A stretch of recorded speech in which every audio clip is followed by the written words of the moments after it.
I'll call the City Council work session on December 2nd, 2020 to order at 6 p.m. Roll call, please. Mayor Copeland. Here. Tom Baylor. Here. Kathy Sherman.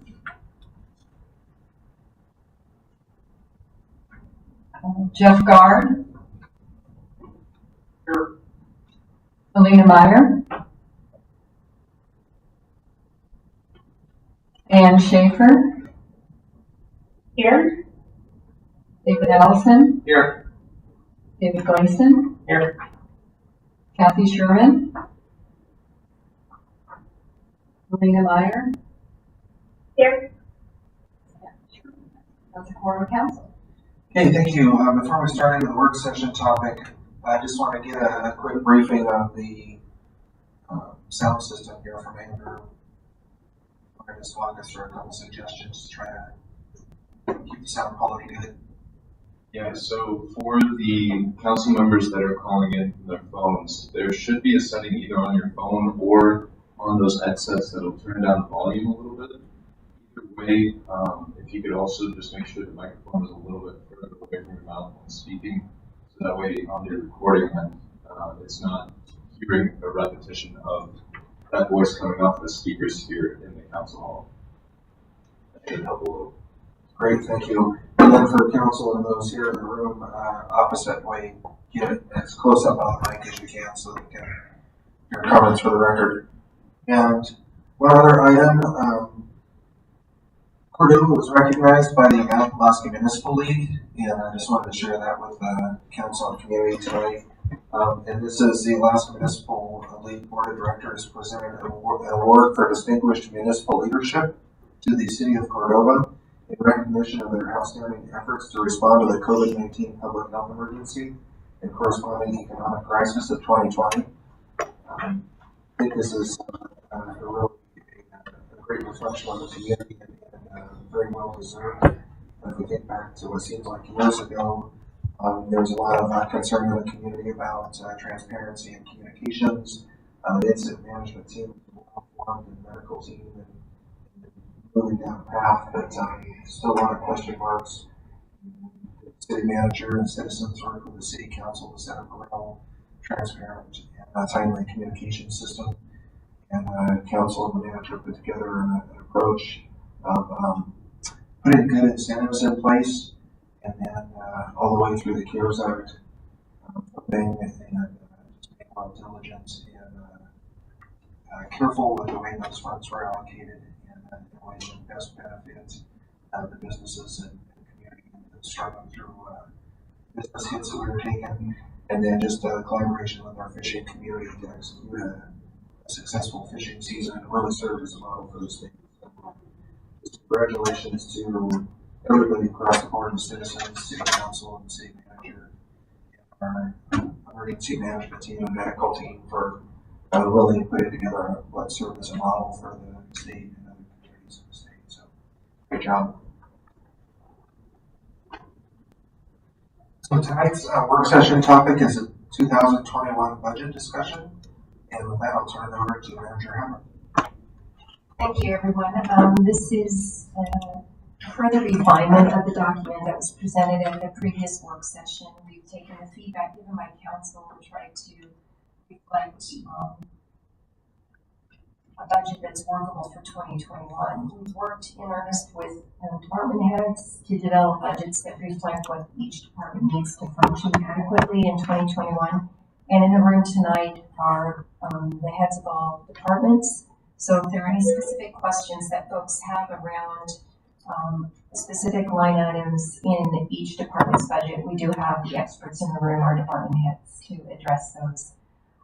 And with that, I'm going to turn the conversation over to Ken Fay, who's our finance director, and all of you should have in front of you the budget document that was sent out on the 28th with a memo, and I'll let Ken walk through the memo. And then our idea is to, unless there's other ideas on the part of council, what would be most useful to you is to actually go through each department line by line on those things that are of concern or interest to council members. And with that, I will turn it over to Ken.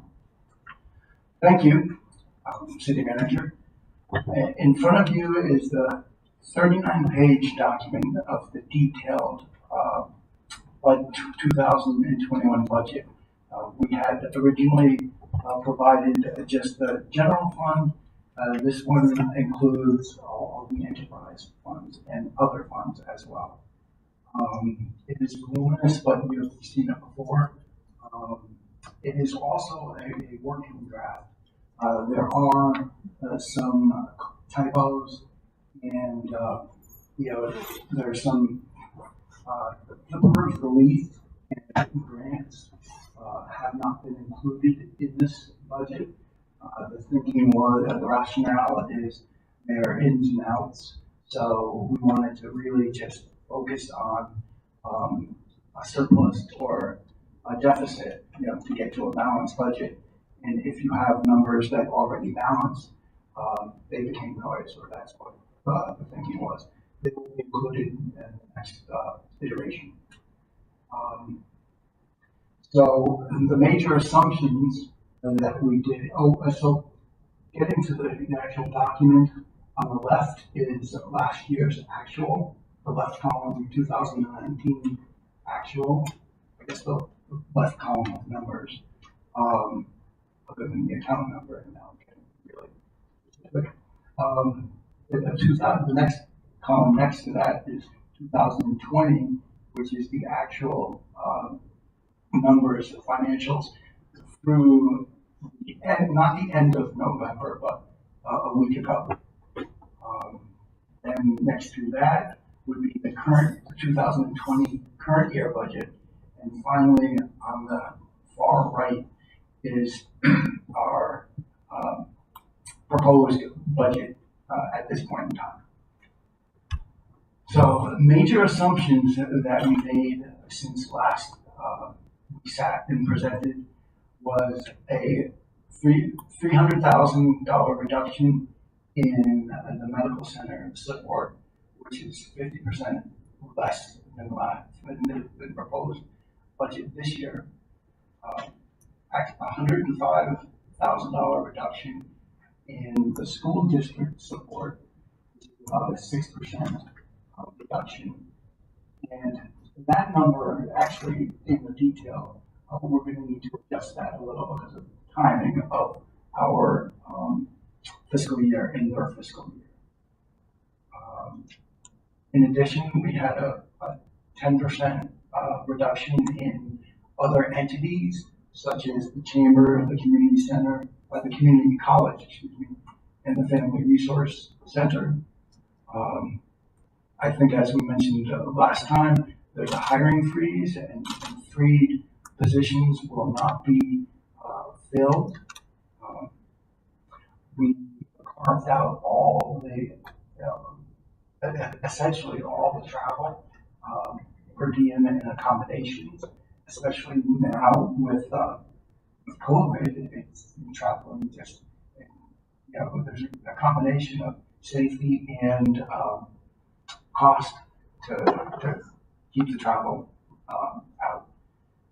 And finally, the budget is prepared so that there are no, we're conservatively not expecting any CARES carry forward. We had mentioned earlier that we anticipated some, but as we're getting closer and closer, it seems just from a conservative estimate that 150 that we mentioned last time, we're not expecting it. If we get it, that would be great.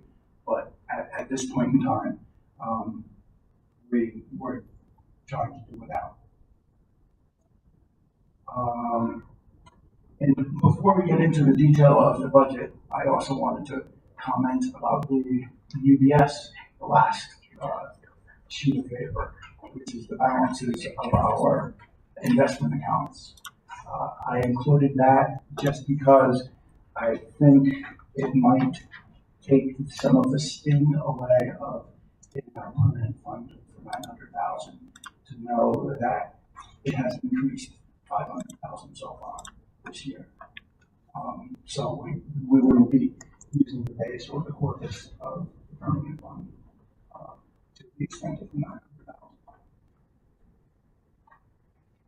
One other thing we want to be clear about is that this budget is prepared with the understanding of where we are at this moment in time. There's no more federal funds that have been allocated. We don't expect any additional revenue. All the revenue numbers have been researched as best as we can to get as close to actual anticipated numbers for 2021 as we possibly can. That said, if anyone's watching Congress, there's some action about providing additional relief. And in this instance, the current $900 billion package that's being proposed by our bipartisan committee in the Senate has included funds for states and local governments. And that's a welcome relief because at one time there was conversation that that wouldn't happen.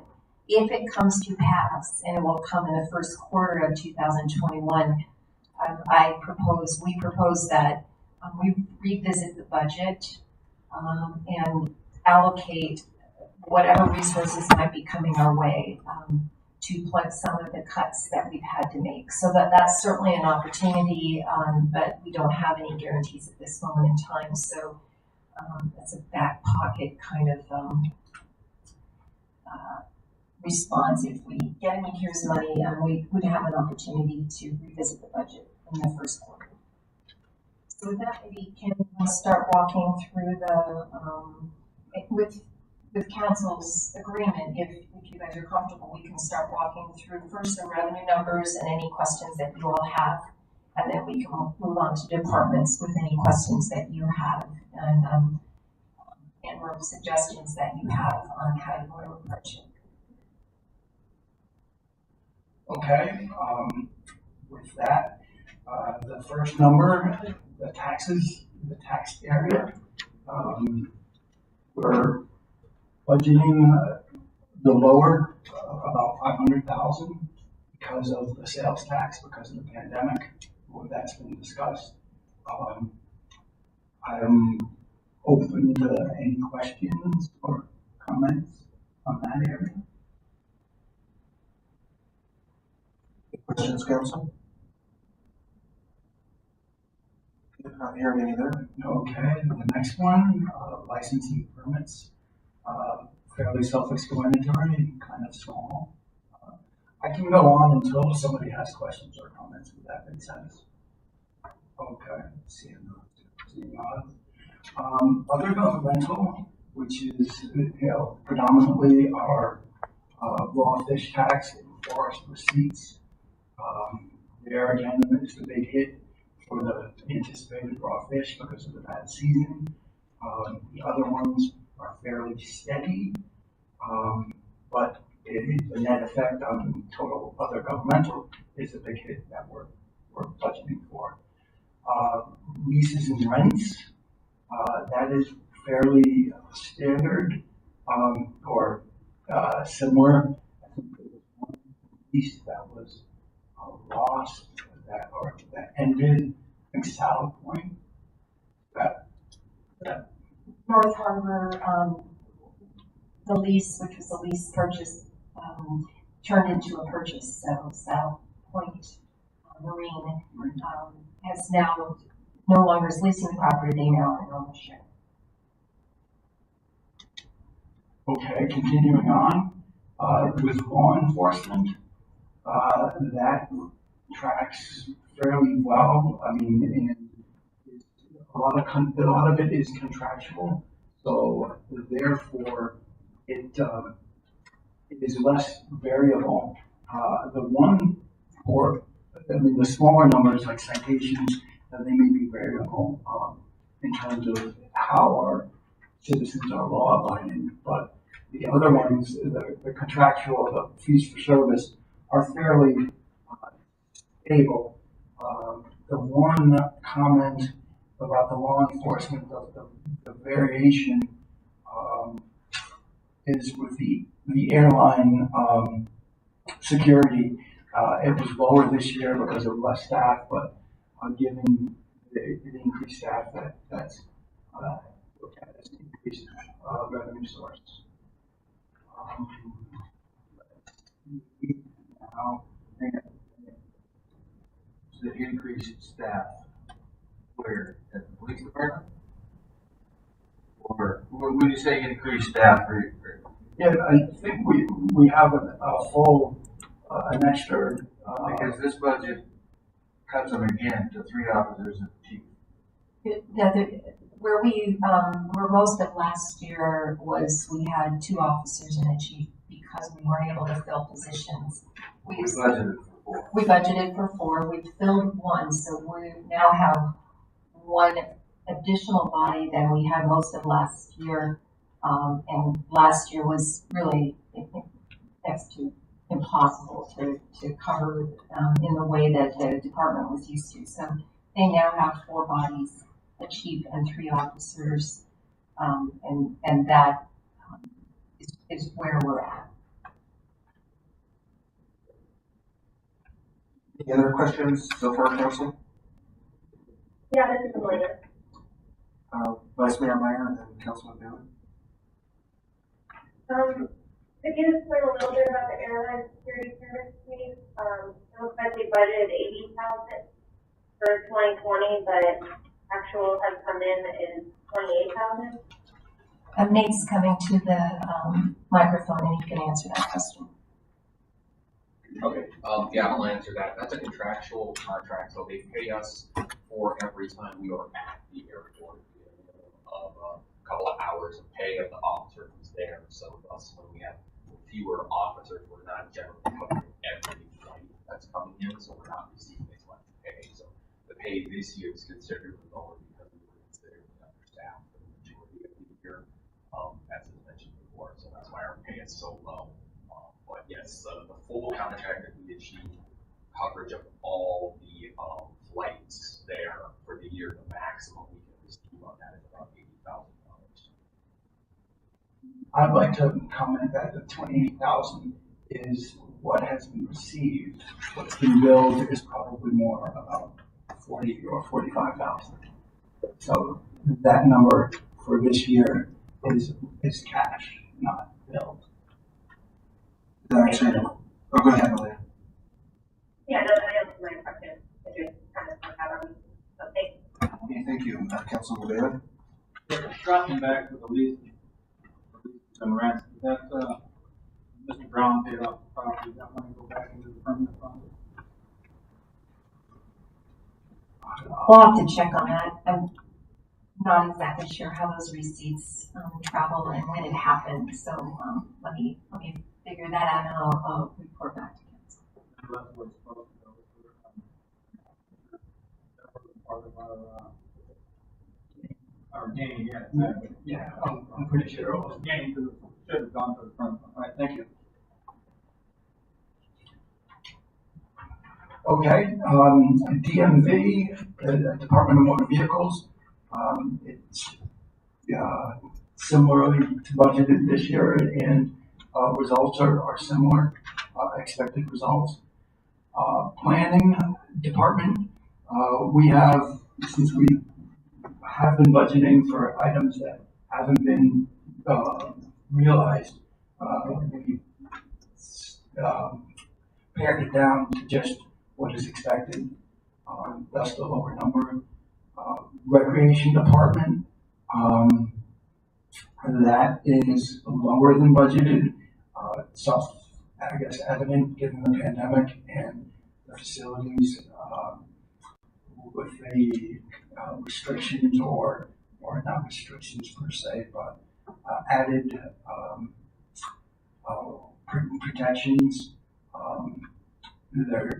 There's just not as much activity with recreation in the pool as budgeted.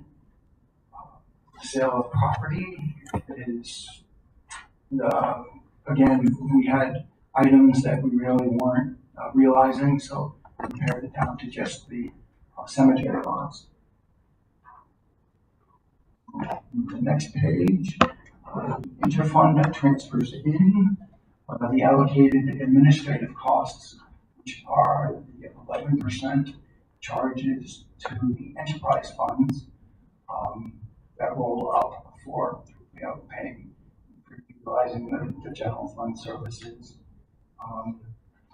The other item in that, we have a transfer from the health fund. That is a result, we, last year we set up a health insurance fund, and that 128 represents the difference between what, that 128 is what's in the fund now, and we anticipate needing that to cover our health insurance expenses next year. Where did the money fund that fund came from? Well, last year's health insurance expense. So in a way, it's transferring some of last year's. Last year's was over expense to the extent of that number that I'm going to say last year. This year, that 180,000, which was budgeted and put into this year's, really was, how best to explain it?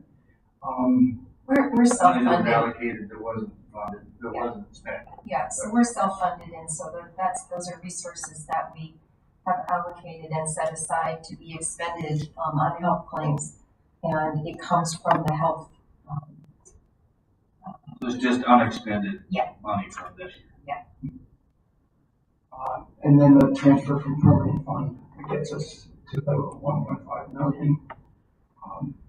Other revenue, the notable number there is miscellaneous revenue has gone down because we do not plan on, in the past, what we've done is provided employees to other entities, notably our maintenance personnel with the medical center, and they would reimburse us, and that would go into that number. Whereas I'm pretty sure they're hiring somebody this year, so that won't be needed. And you can see the Cordova Center revenue being lowered because of the pandemic. State debt service, unfortunately, is a zero. Again, one of the bigger hits that we've been discussing. And so that gives us the total revenue number. Any further questions or comments? Or I'm just going to say that we did reach out to state entities, any place, third party that we would be getting funding from, and did our best to confirm within reason the numbers that are listed here. So they're beyond guesstimates. They're as close to actual as we can possibly get. Any questions so far, council? Revenues?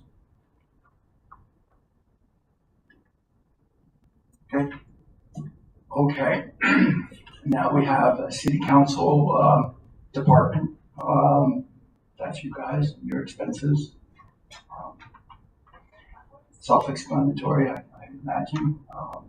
Cutting out the travel, having other things. City clerk, that is tracking like this year, just a slight. There was a question asked about how many people were in each department, and we'll do our best to identify the number of bodies that are reflected in the salaries and wages number, and in this case, it's 2. Councilman Baylor? Yeah, I've got a few questions there in this area there, and I'll just go through them. You got communications, I'm not sure what that is, there's 2,100. You've got professional services, 3,000, and public relations, 500. I know we hired somebody to do our public relations, so I'm not sure why we're doubling up on that, but what are those other two? Why do we have professional services, 3,000 and 2,000 in communications? Again, we hired somebody right to do are communicating. Right, and we've been allocating, for advertising, for instance, if there's elections or other things like that, so communications is a combination of cell phone services, so we all have, been like issued cell phones, and also, communications specific to a department, like you have to keep advertisements. Those get billed by department, not to individual, to the entire city. So every department is going to have those things that are specific to them. And yes, we do have a communications person, but if someone places an ad for the city clerk for in the newspaper or anything like that, it's going to get billed to their department. Okay. And then professional services, $3,000. I wish I could answer that. I will have to. Councilman Sherman? And public relations. And I thought we had somebody to handle all that. Yeah, we have, it's the cost of advertisements and other kinds of PR related things that have an actual cost to it. We do have a human doing it, but when we place any kind of ads or do anything contractually that requires payment. Councilman Sherman? Councilman Sherman. I was just gonna add, a little bit, I think I can. I think professional services, we pay to have code updated on the website. And I think some of that might be included there. And again, public relations, I know when we were doing this before, we did split up because some of us are all obligated to, advertise and, get information out to the public. So we divided it by department. And that's a pretty low number.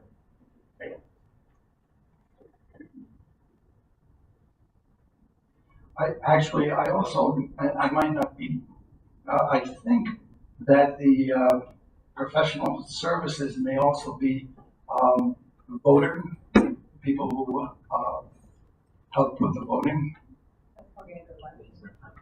Yeah. Okay, so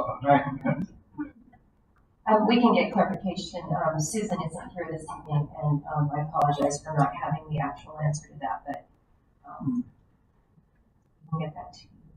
Well, I see communications all throughout this, a couple $1,000 here and there, so that's what I was curious on. Yeah, and that's all related to we allocate by department. So if you put an ad in the newspaper and say, hey, we're selling police vehicles or, impounded vehicles, that ad will get allocated to the police department. And if we put it in, we're going to have a council meeting coming up, it's going to get hit against the council or the clerk. So those kinds of things are definitely across the board allocated. All right, because I see that every, in all Right. departments. Yep. I was curious. Yep. All right, thank you. okay. The city mayor, self-evident, very expensive.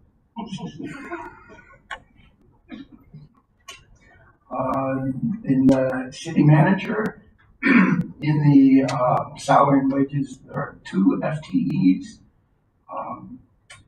And a question came up regarding the contractual services.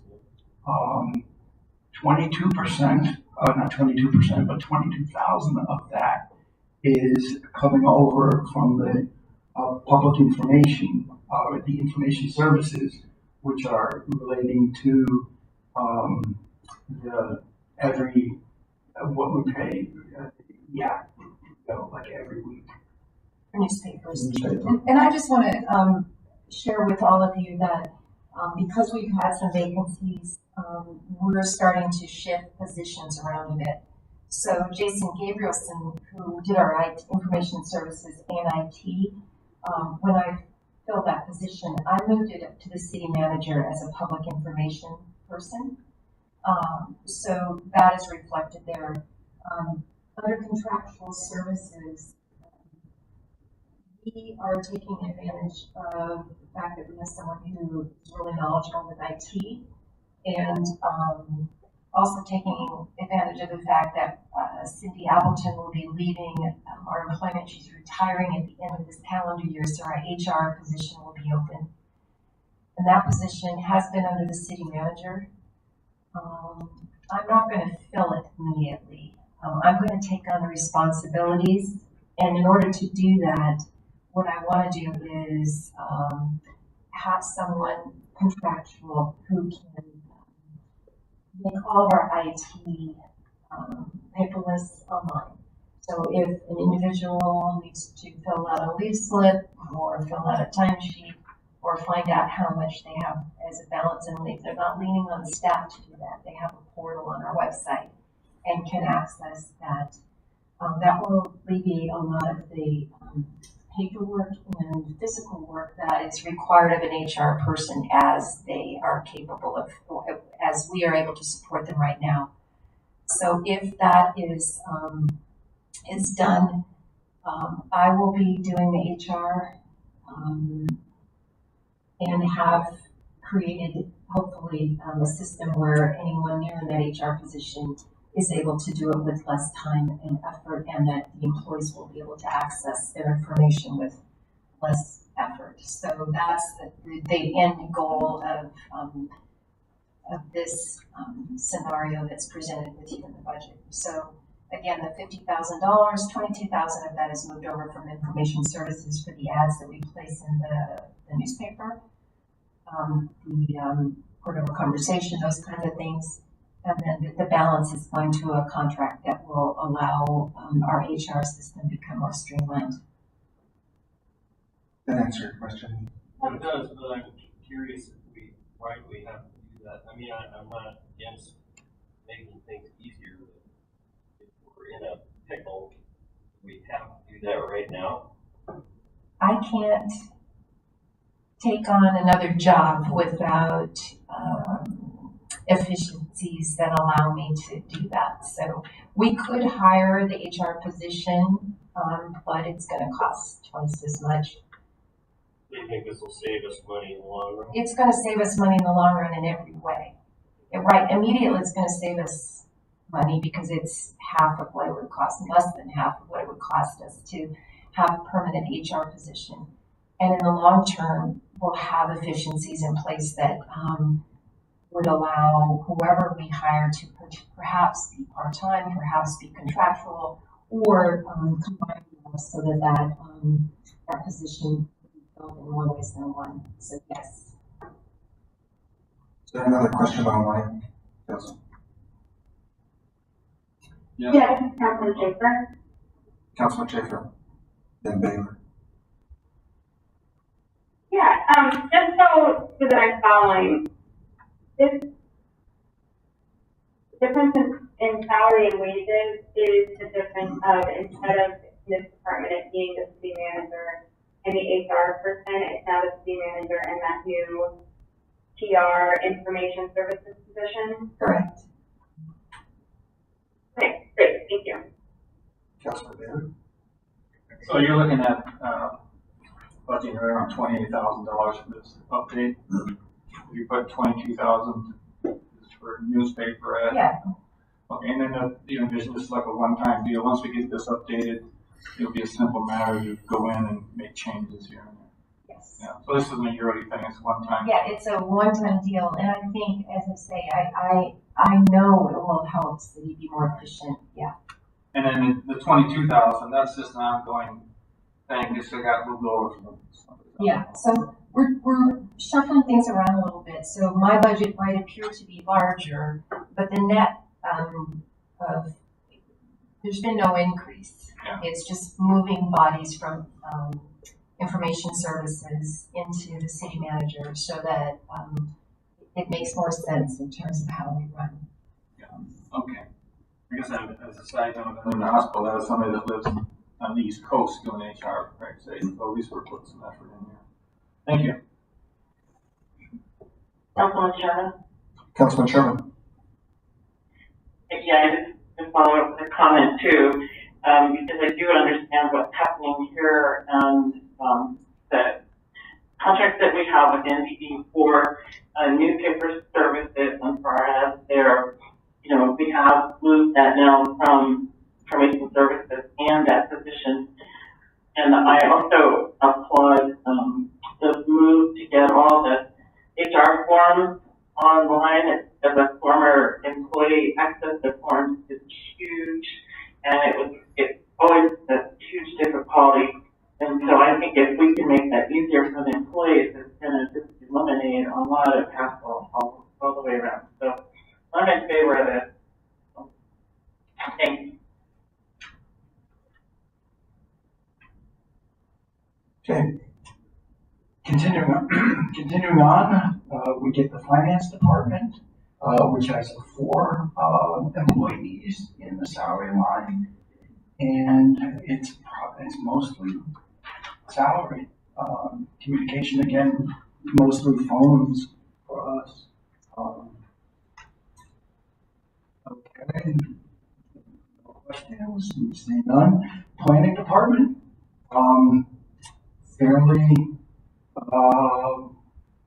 I guess normal or steady as last year, with the exception of travel being eliminated.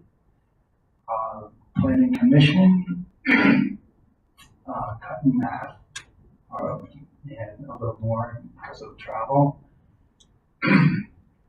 Department of Motor Vehicles, and I apologize, next time department should be spelled right. The salary expense went up because of an allocation. The law enforcement, jail, and Department of Vehicles all have the same, the same personnel. It's just a different allocation. It's a better allocation. So that's why that went up and the others went down. It's sort of relative.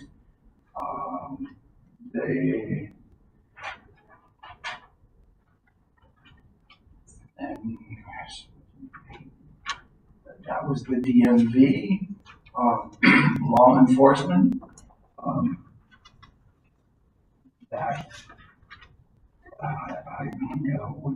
We have a little travel in here, I guess, for emergency, and for statutory, in case people need to get certified for training.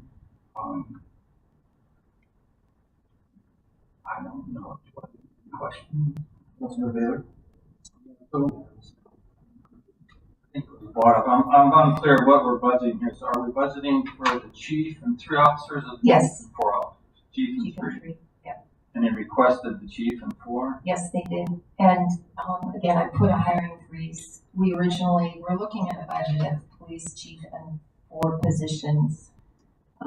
But as I said, we put a hiring freeze in play because there's just no resources available. Unless you guys have some ideas and some ideas about how we can make some cuts or other things. As it stands now, this is staff's best recommendation, but obviously we can certainly entertain other ideas. Could you give me an estimate on what a 4th position would cost? $110,000 a year, fully loaded.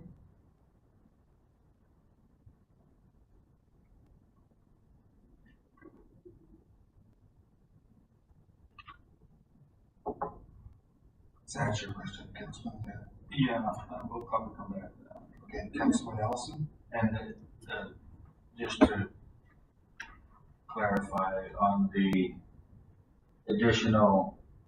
anticipated additional tax from the additional alcohol tax was, alcohol, tobacco, and marijuana tax was about 120, right? Additional, I thought we. Well, that's what you're expecting to get from last year. Is that what we budgeted? Yeah, I think we thought we would get that, but we obviously. Well, what did we get through November 23rd? It was 90-something thousand. Right? Correct. But I guess what I'm saying is we haven't allocated any. We haven't proven that we're spending that on police or hospital which is what we said we were gonna do when we put in that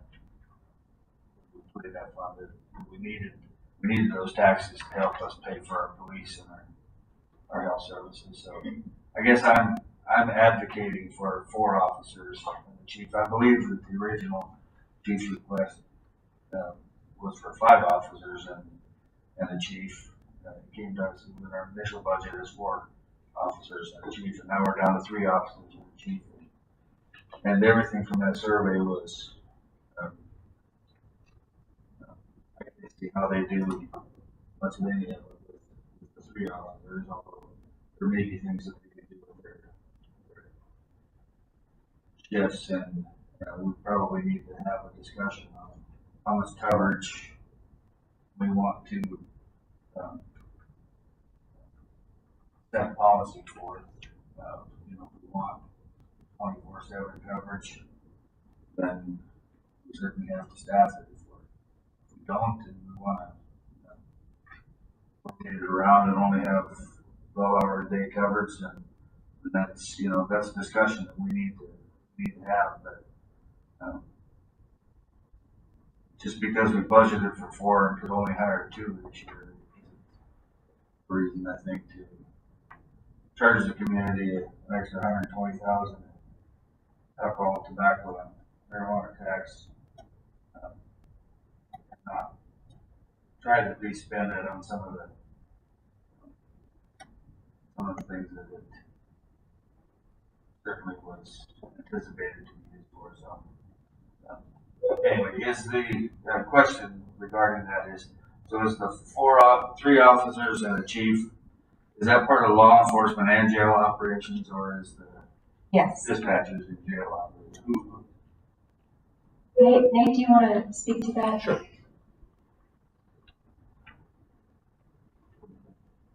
So yeah, the funds there, like Mr. Fay said, are split up, allocated between DMV, law enforcement, and jail. So all the dispatchers, all the officers, and all everybody who works for us is split up.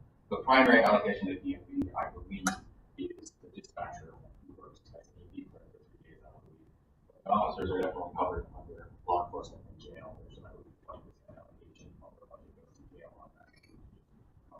Jail contract, the state pays us $167,000 a year, covers $167,000 of police officers and dispatchers pay, because it's split down to be covered by the jail contract. Is that true? Yeah. Okay. For some reason, my mind was clicking that we had a dispatch. Was there any council online that had law enforcement questions? This is Councilman Schaefer. Councilman Schaefer? Yeah, along these lines,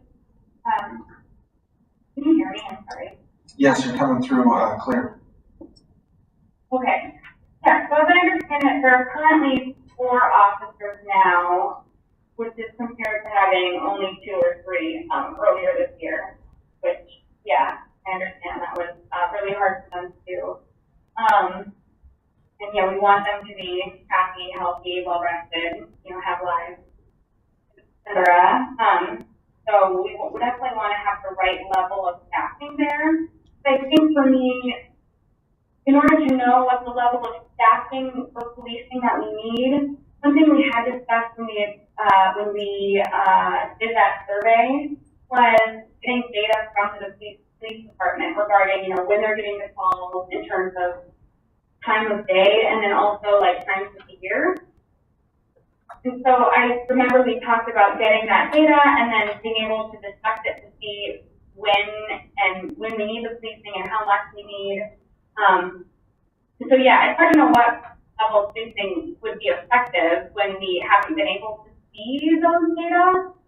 And it would also, I think, be helpful to know what their schedules look like with, 3 police officers versus 4 versus 5,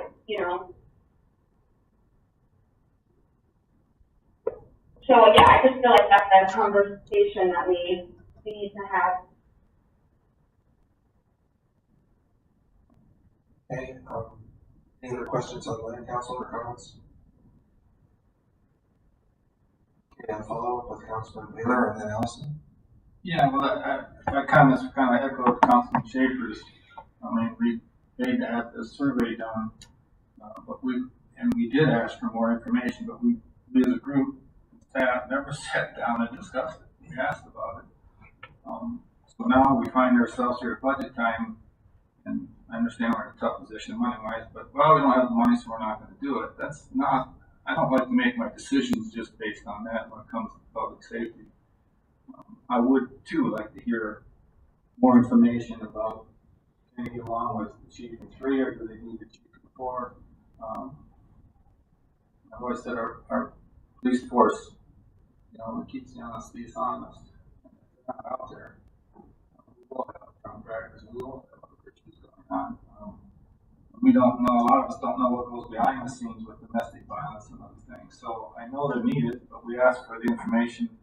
What is the schedule? What kind do we need 24/7? So council never really sat down and had this discussion going into this budget so we could make an informed decision on this. And I tend to support the chief and 4 officers, but we also have to have the money. We also have to justify it. So that's where I'm at. Councilman, Manager Howard. I just want to offer a suggestion. We can get that information. Obviously, the chief and his department can provide those stats.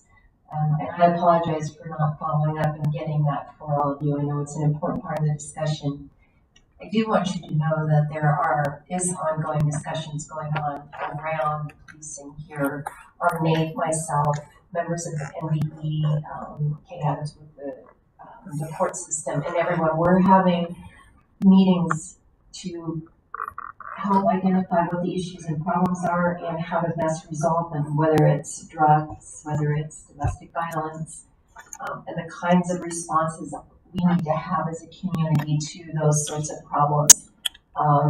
So I would like to request that we make a firm commitment to revisiting the budget in the first quarter, to buy us time to get the information we need, and also to buy us time to maybe get additional resources on the table in play that will allow us to do anything other than just the status quo or hugely reduced budget. So if the body is comfortable with that, what we could do is postpone again hiring decisions, significant changes to the budget to the positive until such time as we have more information, and that would be first quarter of 2021, and I would make a commitment to doing that so that you could make a informed decision.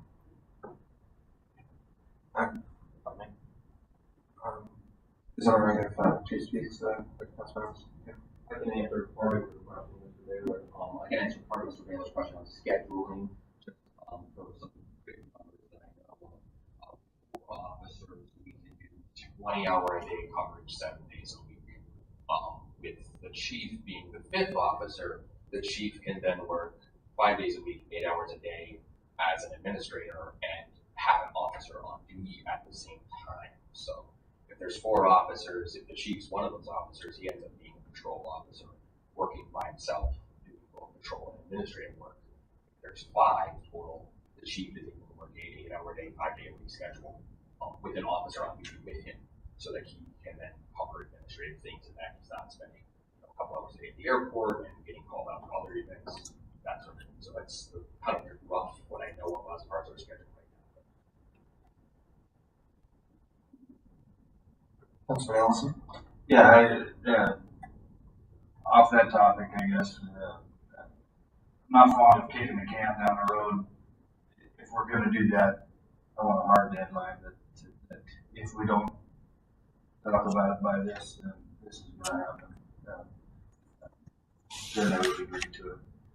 But I had a question on the body cams. They're fixing the body cams in this budget. And at one point in time, they were on the capital list, and there was a brief description in there that the current ones weren't working, and it wasn't much. It was $5,000 or $6,000. But the chief address I'll that. Well, I don't know if it, yes, if it's not in the budget to be fixed, that I think we need to have working equipment. It is in the budget under other equipment and rentals. The 8,500, includes 4,500 body cams.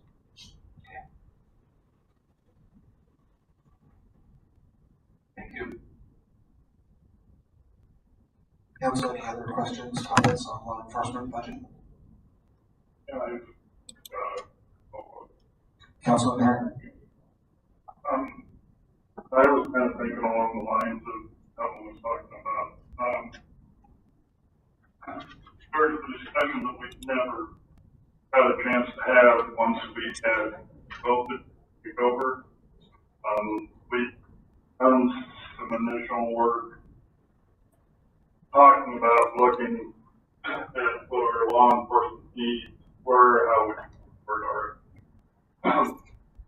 law enforcement team, best fill those needs, and I think if we can buy ourselves a little bit of time to gather the information we need and to have that discussion, then we can make a well-informed decision instead of just throwing down money that we really don't have right now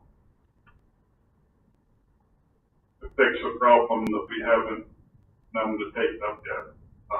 We could buy ourselves a little bit of time. There's no problem with doing an amended budget. First quarter, we can take this up after the first year and make it a top priority that I think we're going to get better decisions made and do a better job setting up governance. As Councilmember Allison was saying, and down the road, do it, predetermined time, make the priority right after the first year, take figure out what we need to do. Really, the only place the cash is coming from is the permanent fund.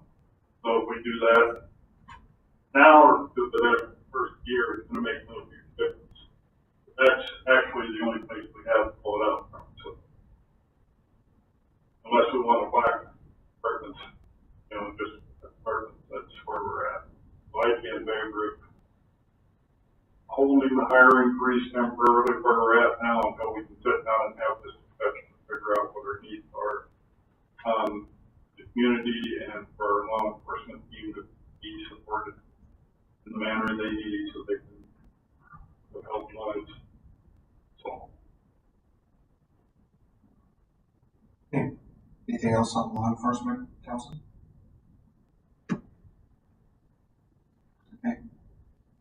Okay. Following law enforcement, we have jail operations, which, as Chief described, it's contractual, and it's allocated from law enforcement. Then we go into fire and EMS. Notable here would be included in this budget is the doubling of the volunteer firemen from $10 to $20. That's the numbers.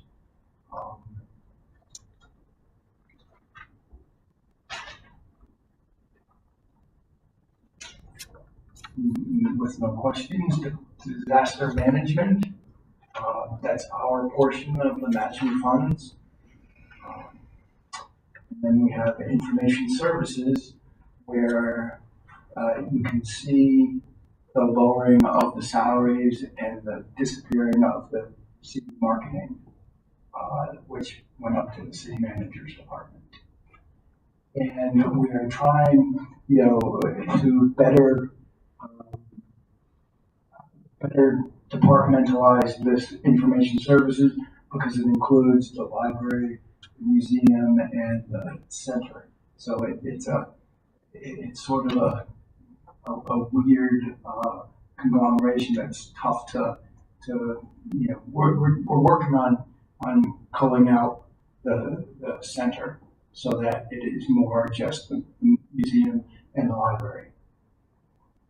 Councilman Gleason? Yeah, I just got a question on the temporary employees with COVID going on. Are we still busy in needing temporary employees? We'll let Mimi speak to that. Okay. Oh, I can see both of you. Yeah, please, both of you come up. Yes, we are busy. In fact, since we've opened, we didn't have the temporary employees for 6 months because we were closed. But when we opened, I have one, I have two that work 8 hours a week. So, it's not huge, but it really helps having people present to keep the store open, keep the doors open, and that kind of thing. So, and I'm gonna let Debbie talk to you about hers, because they do a lot more. Both the library and the museum had part-time employees that not filled last year and still have not been filled. So I have 2 temps right now. Part-time, all of my employees are part-time, and then I have some part-time temps as well. We do a lot of programming, a lot of virtual programming, and the COVID is also, it takes a lot more time. And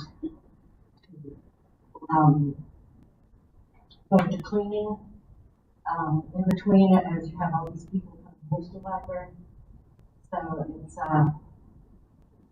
it is taking more people to do that. Okay. So I guess it's a library, maybe it's self-explanatory, but books and periodicals, $11,000 for buying that many books and magazines, $11,000 a year, is that what that's for? Our book budget includes subscriptions, so most of it is taken out with the subscription for the adult books, which is on non-service. And then we have a subscription for youth services, which is a really great GLG.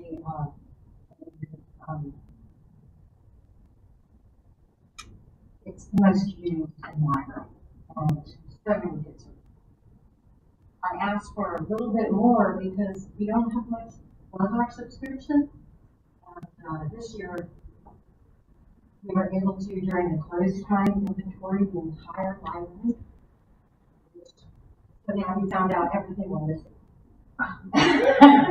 And a lot of classic books, things that need to be replaced. So that's where the increase comes.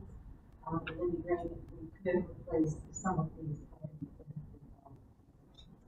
I think one of the things that I noticed just walking in the front door here is how much the library was used during the pandemic. There was a drive up, you could call in, and there was a delivery, out to the front, sort of like you would get groceries, you could pick up books, and it was really, really well utilized. So the library was certainly not closed during most of the pandemic, and managed to figure out a way of providing services to the public.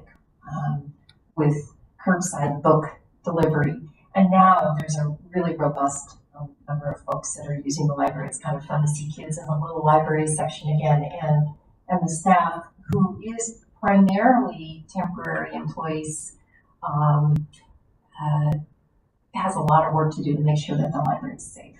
So part of that is that we are continuing curbside service. So we still have, now I have staff that's doing in-house and sort of curbside. And we also have, as I said, a lot of virtual programs that everybody saw some of these programs. We have poetry online, art classes online, all of that is like work and story times on the read along. Where's Thank you. Other information services, questions or comments, council? Councilman Sherman. Councilman Sherman. Didn't think I was there on there. It does. So I'm just going to point out, the museum has 2 full-time employees, and that's it. So to open the museum facility, they need to have additional employees, and employees work great, there's a lot of volunteers.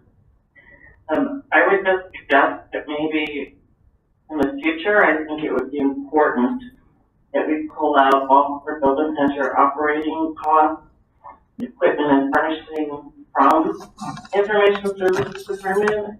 I'm not sure if it's necessary or not, but to track it would be useful. Also, I think IT services, software and licensing could be moved into non-departmental because, again, everybody from the city benefits that and it makes a clearer picture. Computers and peripherals, those are for the entire city, not for the information service department. So I don't know if it's just a matter of, what goes in what category, but I think it's important to understand the cost of running the museum and the cost of running the library, which are pretty essential to the community. So I'm out. Somebody's replying. Okay, well, thank you. Other questions or comments, council? Information services? Yeah, this is Lynn. Melina?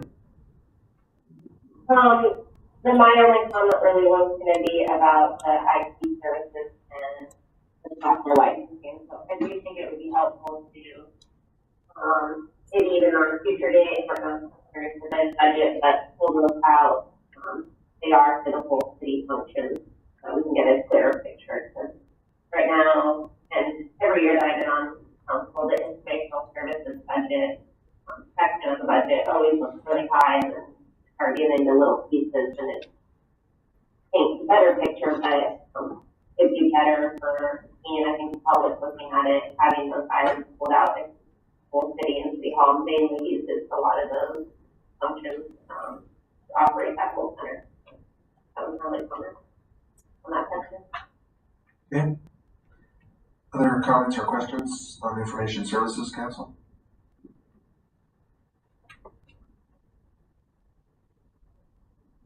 Okay.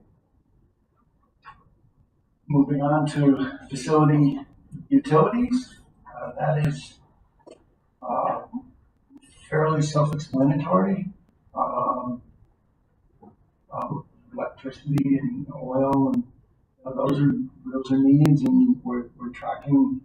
I guess similarly budgeted until last year.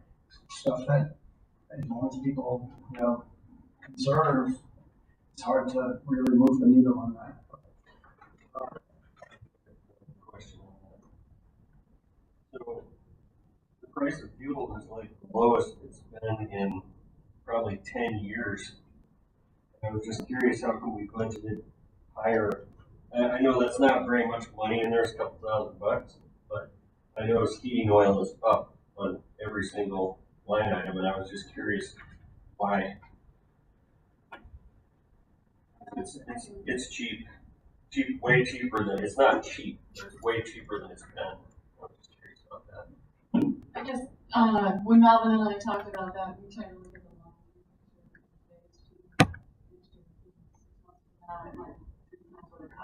It's just a kind of, it's a guessing game.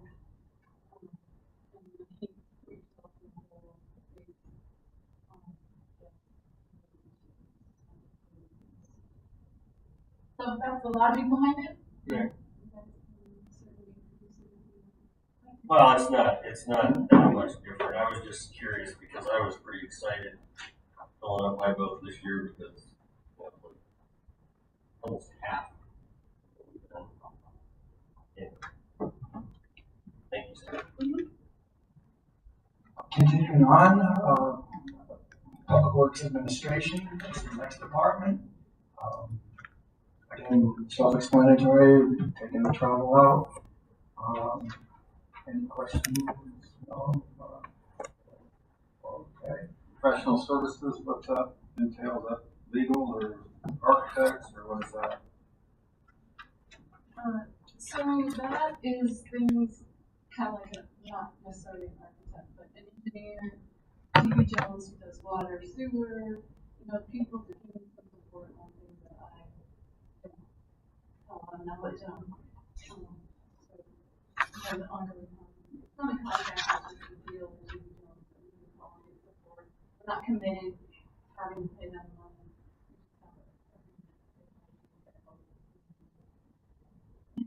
Those kind of things. What's the fund there if you need it? Right. Or like the fuel, I don't know if I'll use it all, but if we get into a major crisis, I will use it all. I think kind of the group that you used, was it 2 years ago, we had to do all the water switching the valves to create enough water that kind of fall in line with those costs. Yeah. I use that money to pay for that. Okay, thanks.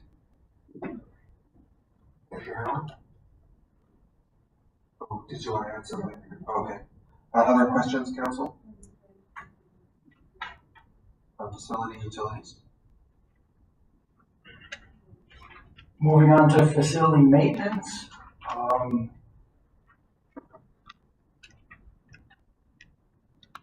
do you have? Oh, well, you probably saw where there was a coho entry.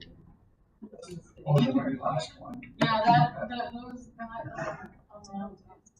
to a fire safety issue for both the pool and the darky, the fire alarm panels, and even the pool that does not have one existing, and the darky needs to be updated to include additional sprinklers.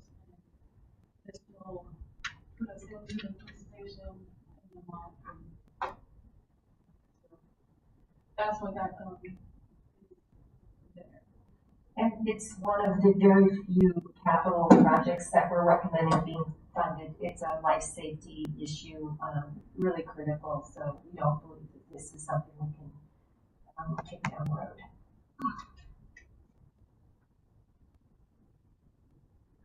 Any other questions on facility maintenance? Okay.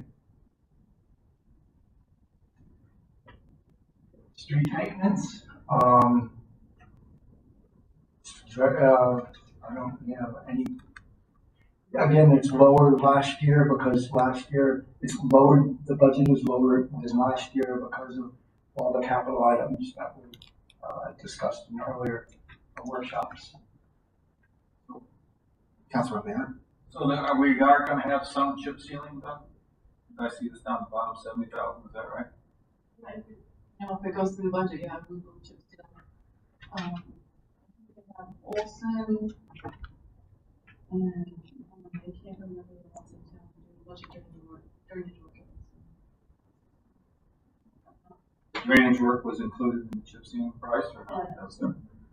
So are there pressing issues? Are there some streets that you like, we really need to do a chip seal this year, or could we get by 1 year with this?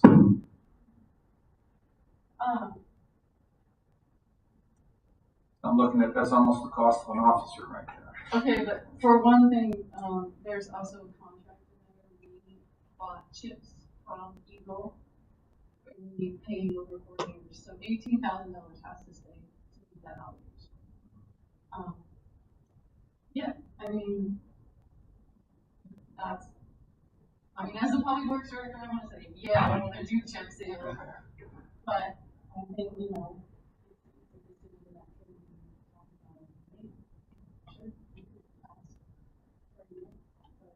No, I think it's a great program, I mean, but I'm just in this right here and we're looking for other things. I think council should kind of take note of that one. we have to leave 18. Right. Okay. I got one real quick. Councilman Garrett? Yeah, we only have shorter lifespan with chip sealing than we do with asphalt.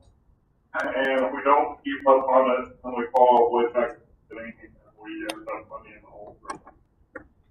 Is any of this going to defer any of that chip sealing long enough? We're going to lose that much ground on it?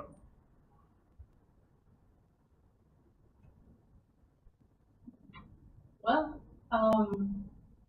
it's a chance. It's a risk for sure. I guess I can't.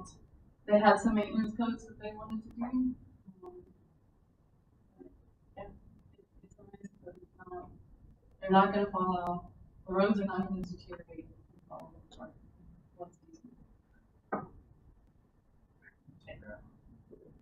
Councilman Banner, then Gleason and Bailey. I was just gonna ask you about the 30,000 for the equipment maintenance. Do you have a big project going there or something? Cause that's substantially larger than. That was one of the mistakes that, I think I have to correct. Sam sent me one that was lower, and for some reason What's the lower number?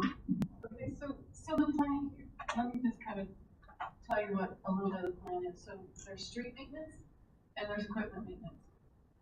And Mark is the new guy in position doing budgets, and I'm the new guy doing this budget as well.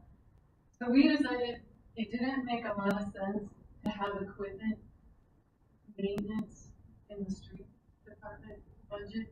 You have an equipment maintenance budget because all the equipment is going to get done in the equipment street budget, or the equipment maintenance budget. So we moved some stuff around. There's a little bit of confusion.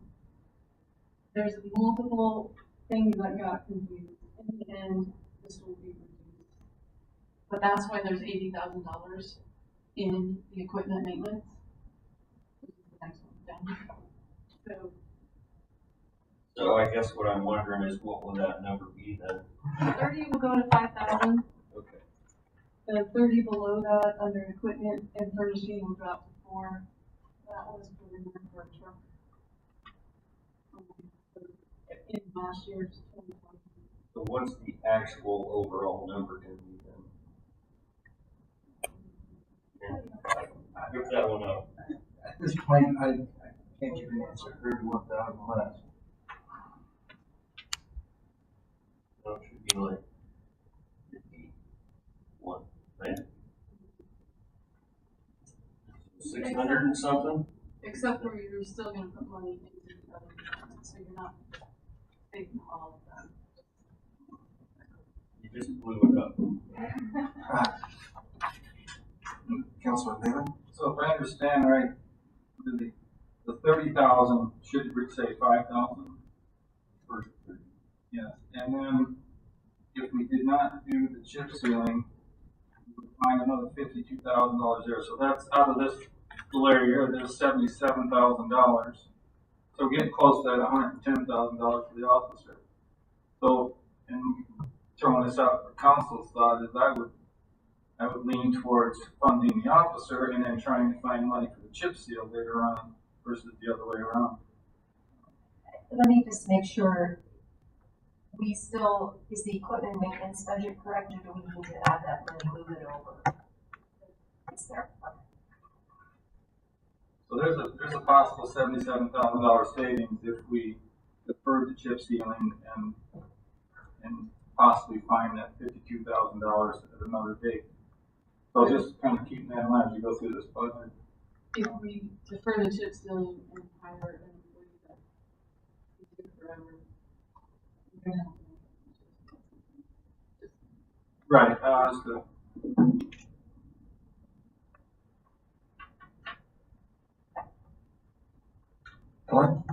I just want to make one comment, and this is one of my keeping up at night fears. We don't yet know what's going to happen in 2022, 2023. As we look at this budget, as I've been looking at this budget, I'm looking ahead to what are we going to have to grapple with in 2022? Do we still have COVID? We don't have any federal money? Do we have still a state that can't provide resources that we've become accustomed to in our budget? So as we put these together, I encourage, as Sam was saying, looking at the long term. What are the long-term obligations we're putting upon the city, and how prepared are we to handle them, given the uncertainties of many factors, financial factors, as we go into the future? So I just throw that out because that's the thing that keeps me up at night. Only $900,000 of the permanent funds kept me up too. Yeah. No? Not real in favor of that. Other comments, questions on street maintenance, council?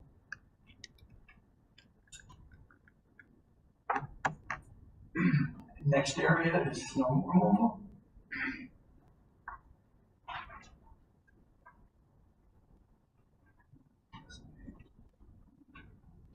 With no questions there, equipment maintenance.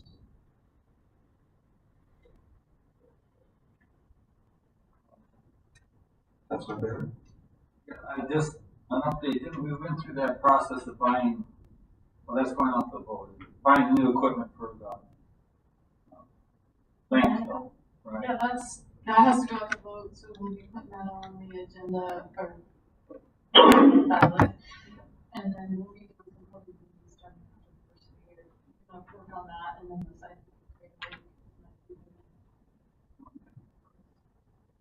Councilman Allison? What were the operating supplies additional for that snow removal?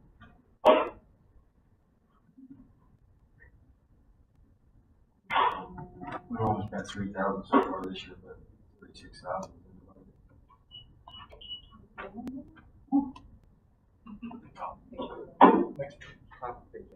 Yeah, other snow removal.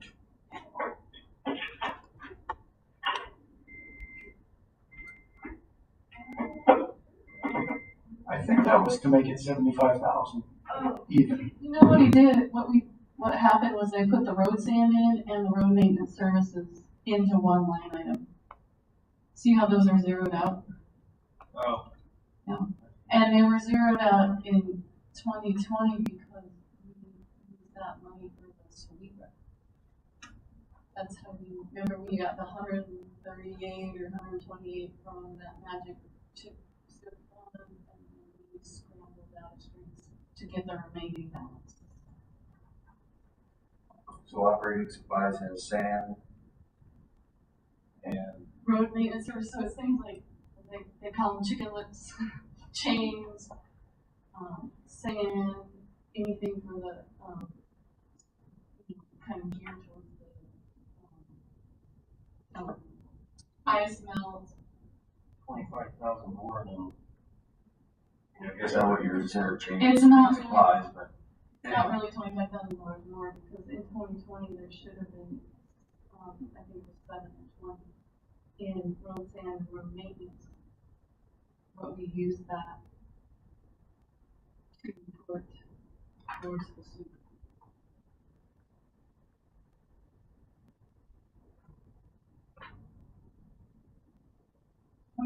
$27,000 worth of chains.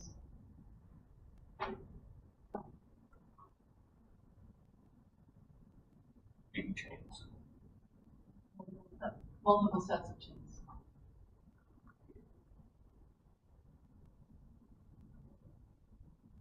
Equipment maintenance, we talked about some of that with facility maintenance, did we? With street maintenance. Street maintenance. You can see that $80,000 down there. From equipment. And that's the correct, no, I'm sorry. Councilman Mason, then Mayor. That's the correct number, 353,299. Or $353,299. And the number under street maintenance is 693,221. Once we correct the mistakes. I think there's going to be a couple more. That will be less than 50 So that should help. That's a bunch of money right there.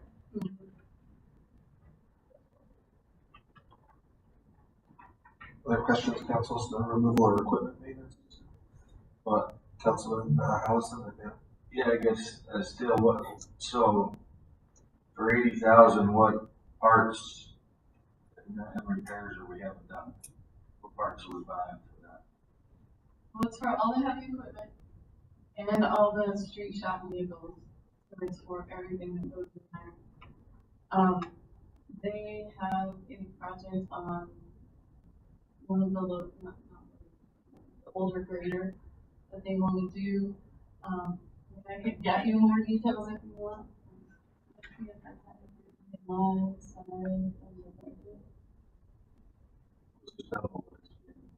It's double because we're pulling, it's not really double.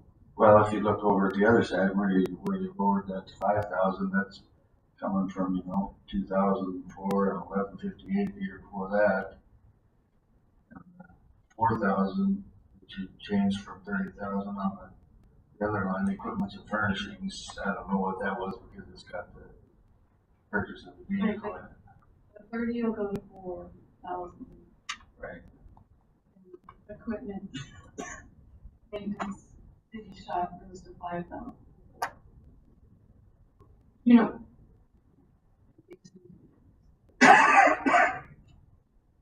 We'll make sure that this is clear, there's no confusion, in the next iteration. Yes.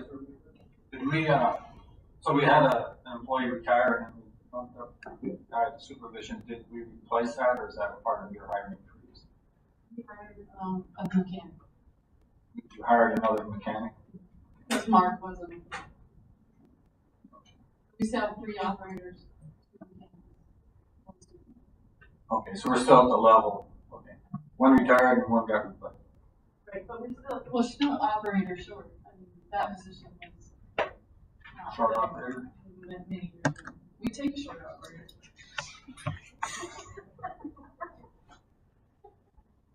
Okay. Must be time. Any questions on line council, snow removal or equipment maintenance?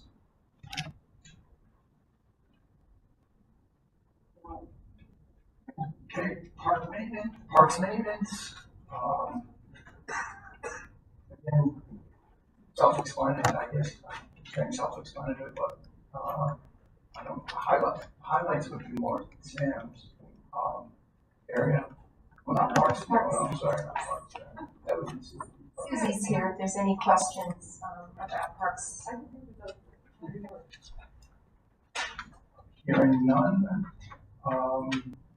go to recreation, Bedarkey.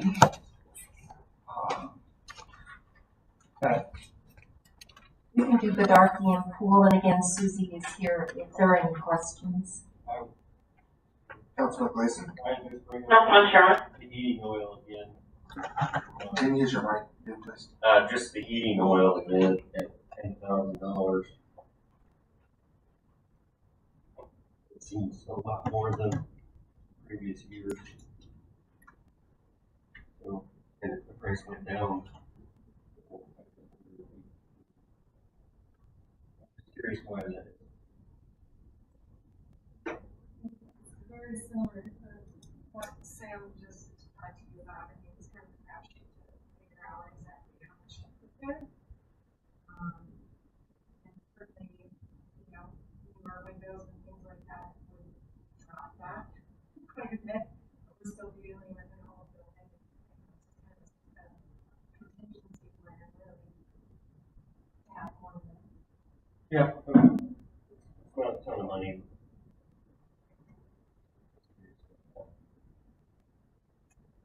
I guess how did you come up with that number?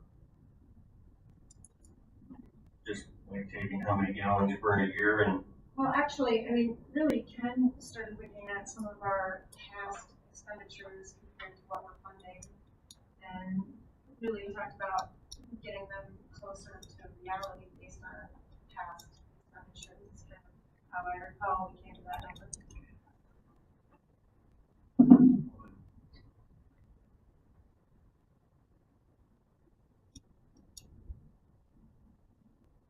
Well, the actual for 2020 was 3,572, and we're asking for 10,000, so you're gonna get close to your actual cost. Well, look at 2020, we actually turned, like, are you talking about the pool or the dark? Because both of them, without anybody in the building, especially the pool, we probably saved quite a bit of money just closing down to the public during the pandemic. We were only heating water for showers to supplement the harbor shower at that point. Yeah, this is the dark. How are you talking about the dark? Yeah, for Bedarkey, I think I budgeted just what was budgeted last year. So the actual through 11/23 was $3,500, so unless we expect to burn. I think one of the things that, Susie was alluding to is that, these recreation facilities were closed down for a period of time, so they weren't being heated for occupancy, so, I would contend that the 2020 numbers are biased to the lower end of things, because of the pandemic. So if you want to look at the actuals from 2019, that's probably closer to where, we might anticipate this would come in. You have to think about, people using showers all day, that's a good example. You know, anybody who's coming in the middle of the day, which happens to be their, highest traffic time, they're all taking showers to go back to work. Now you're taking showers. Half the harbor kids passes that start to really just take showers in the summertime. And the 2019 number was, just over 8,000. This is Melina. Councilman Meyer. Yeah, just kind of looking at it, at least the 2019 numbers, electricity, if you include electricity, family oil together, that's over 20,000 for the two. Looks like the 2021 budget could be about 20,000, so maybe a little adjusted. Electricity could be a lot higher than the clean oil, but together they seem to come out, about the 20,000.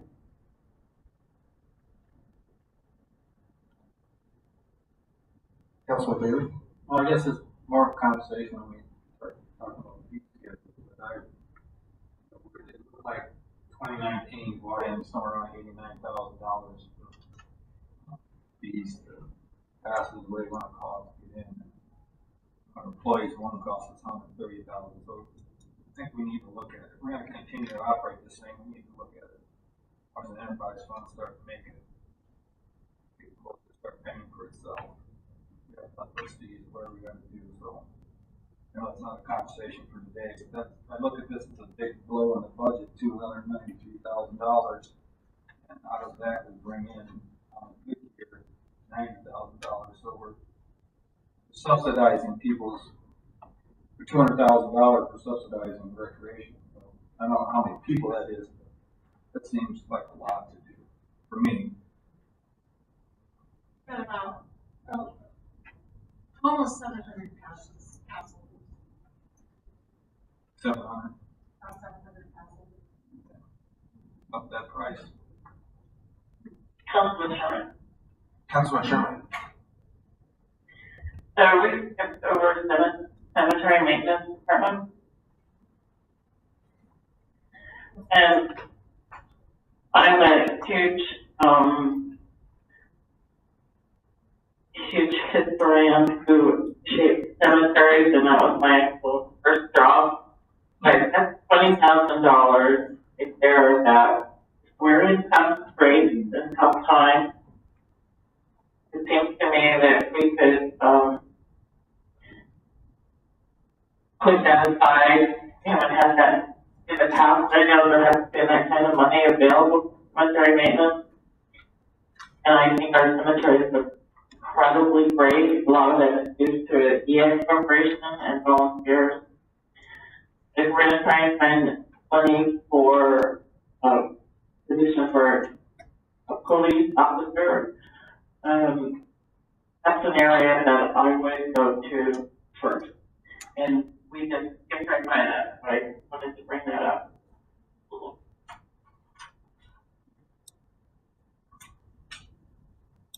Councilman Gleason. I guess I would just, I would say that I'm a fan of pool. I know it costs money, but I think teaching kids how to swim in a town like Cordova is critical. I'd like having the pool here. It's a quality of life thing that I think we need. Guaranteed also, but I'm more of a fan of the pool. So I would not ever be in favor of shutting that down. Maybe if we lived in the desert or something, but not here. We need it.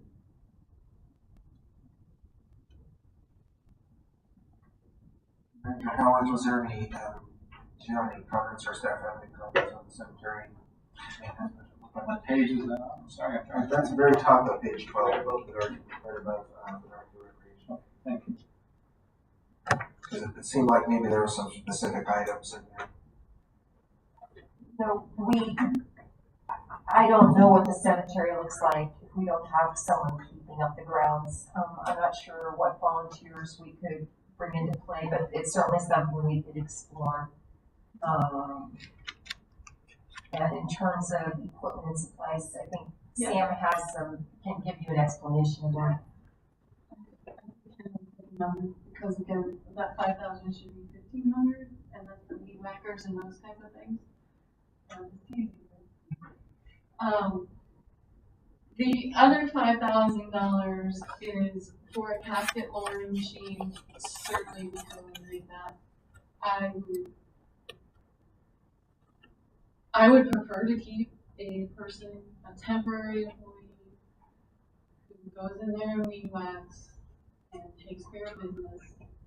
I'm not sure who's gonna wrangle volunteers and how that would all work out and things like that. I just, we're all picking up more stuff and doing more things.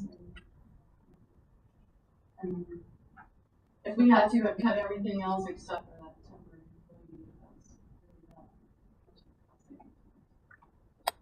employee. I just want to sneak in a little comment, Council, because I don't know that I brought this up before, but there's been members of the public that have asked about the potential for having like a sarcophagus or something there where you can rent space in it, so it'd be kind of revenue neutral for a repository for ashes and evidence from cremation. Lots of commentary on that, so I sort of mentioned it publicly because I don't think I brought that up to Council. Is that Councilman Sherman?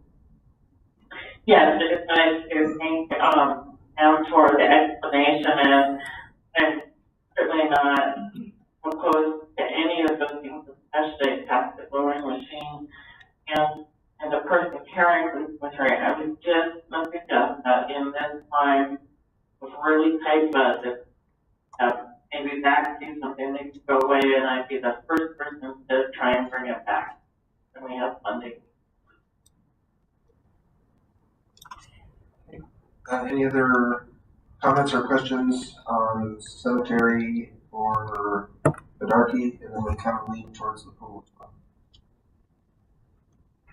Yeah, this is Councilor Meyer. Councilor Meyer. I agree with Kathy. I think the cemetery maintenance department is somewhere that we can certainly kind of cut from this year. It is important to have they have to really maintain. I think that maybe we should do a stamp post and do maybe 5,000, 4,000. It's definitely under $5,000 for that department. If we could use that 15,000 in other ways. And then also about the pool, I completely agree with public health. I think that's a super important thing that all the elementary schools, especially in school lessons, that learn how to swim, especially because of where we're at. So I see that as very valuable to keep and have in this town, especially.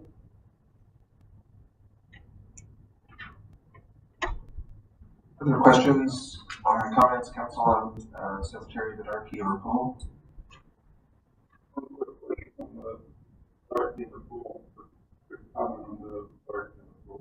Yeah, Councilman Kirk.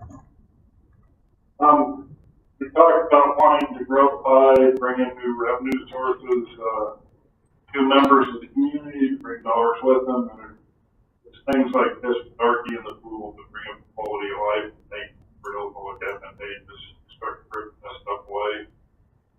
Cordova doesn't look near as good as it used to. If you uproot your family to bring them here, bring your job with you. So whatever we got to do, I'm in favor of putting the pool and darky, so we can keep quality of life up as well as we can for it.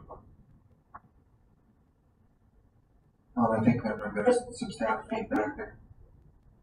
Helen, I thought there might be some staff feedback.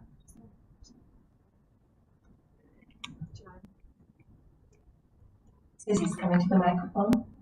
I just wanted to bring something up that gentleman made a comment today. We just spent all this money to make it so that we can easily clean the darky center. you know, for those of you that don't use it, a lot of people, like, you like the pool because you use it, and that's been a part of your life. There are not many people that use the darky, but, you know, we just got all this federal funding, like you said, this time, and, you know, that's based on intent.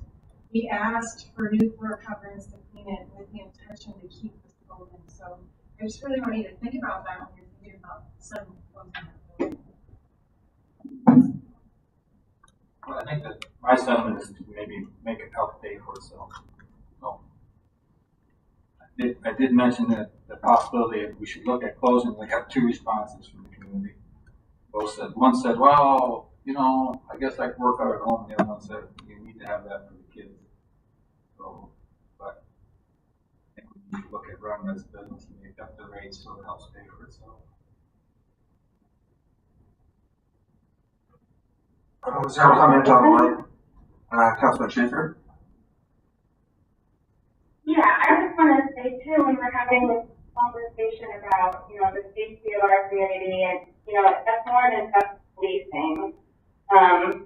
You know, recreation, physical health, mental health, that's are all part of that formula. So it's not, the safety and health of our community isn't just about policing. We need to think about, you know, these other aspects as well. So I'm also in support of, you know, keeping the dark in the pool going. Other comments or questions, council? Bedarky, pool, or cemetery? Okay. Okay, going on to the next department, area, I guess, is the ski hill. And on that one, I just wanted to comment that it sticks out. You know, I don't know. The city manager and I were talking about possibly putting this into the other area that has transfers to other entities, because it seems like that fits it a little better.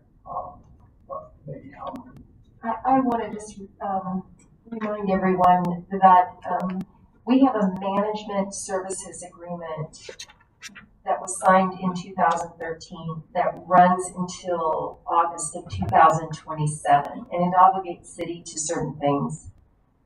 So we have a contract that pretty much directs what Sheridan Ski,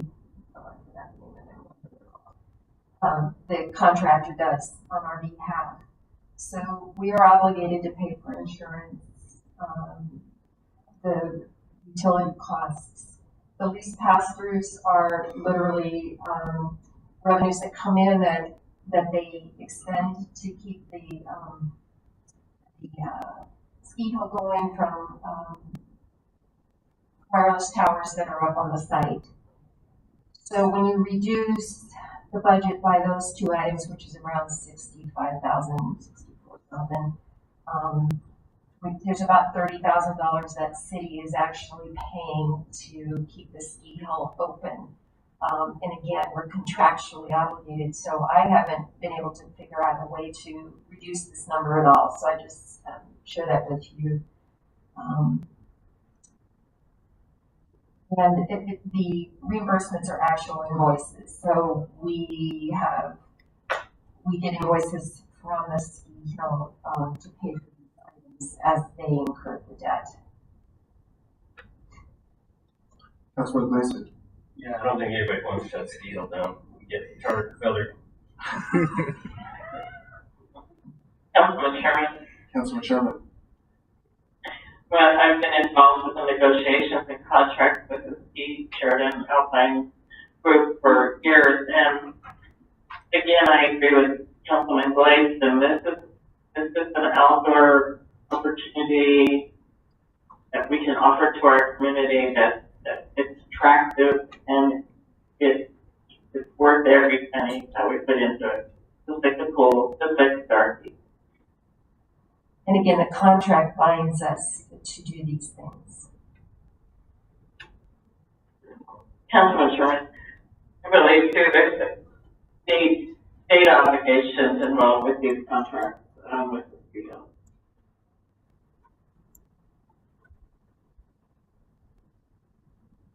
Other comments, questions on the legal budget?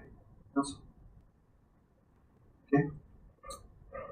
Continuing on with a non-departmental. This is the one that can't, these are expenses that are throughout the whole, departments that are not easily determined where, they're items that everyone, benefits from. The notable items on here, the reduction of the lobbyist, the attorney fees. We'll talk to Holly, and she's going to make a concerted effort to keep it down. And I think they're giving us a special rate. Let's see, the insurance. The insurance has been really for the past few years sort of misallocated. Enterprise funds have had flat insurance rates for the last 3 or 4 years, and yet our insurance, this is liability insurance, has gone up quite substantially. That's why you have a big discrepancy between the budget of $128,000 for 2020 and an actual of $224,000, and this year an actual of $379,000. So the budget, we're going to be correcting that for next year's budget to be $150 for non-departmental, with increases on the enterprise funds. And before next year's budget, we're going to fine tune to determine what the actual insurance costs should be for the general fund and the enterprise funds. The in-kind service allocation, is that where the school's insurance is at? That's all the in-kind services. So that ties out to the number. I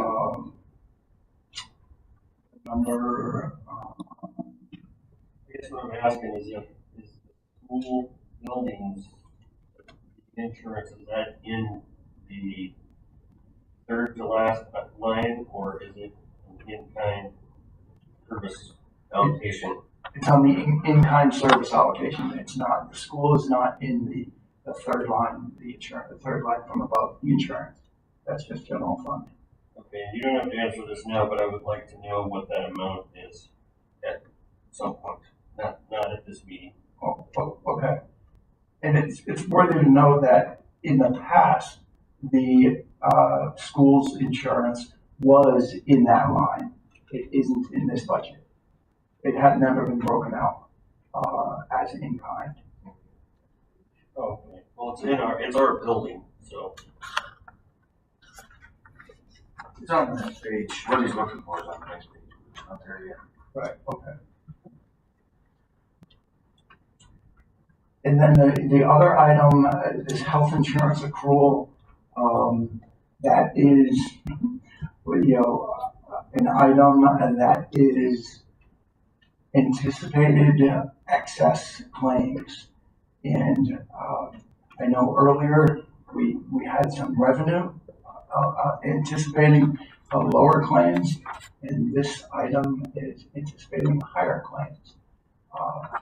I apologize for the confusion, but it is acting as, I don't want to say plug, but when you deal with health claims, it can run the gamut.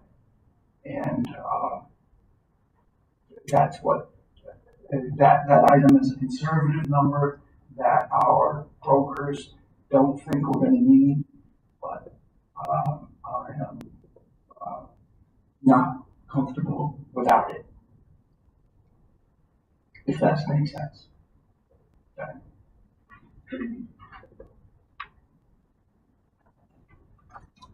Questions, comments? Yeah. Long-term debt service, about as boring as you can get, but it is what it is. interfund transfers out. The main one there is the placeholders for the match. That's the Whiteshed, or Whiteshed, and also the Hippie Cove. And that number will probably change a little because I think there's an additional Hippie Cove item on that.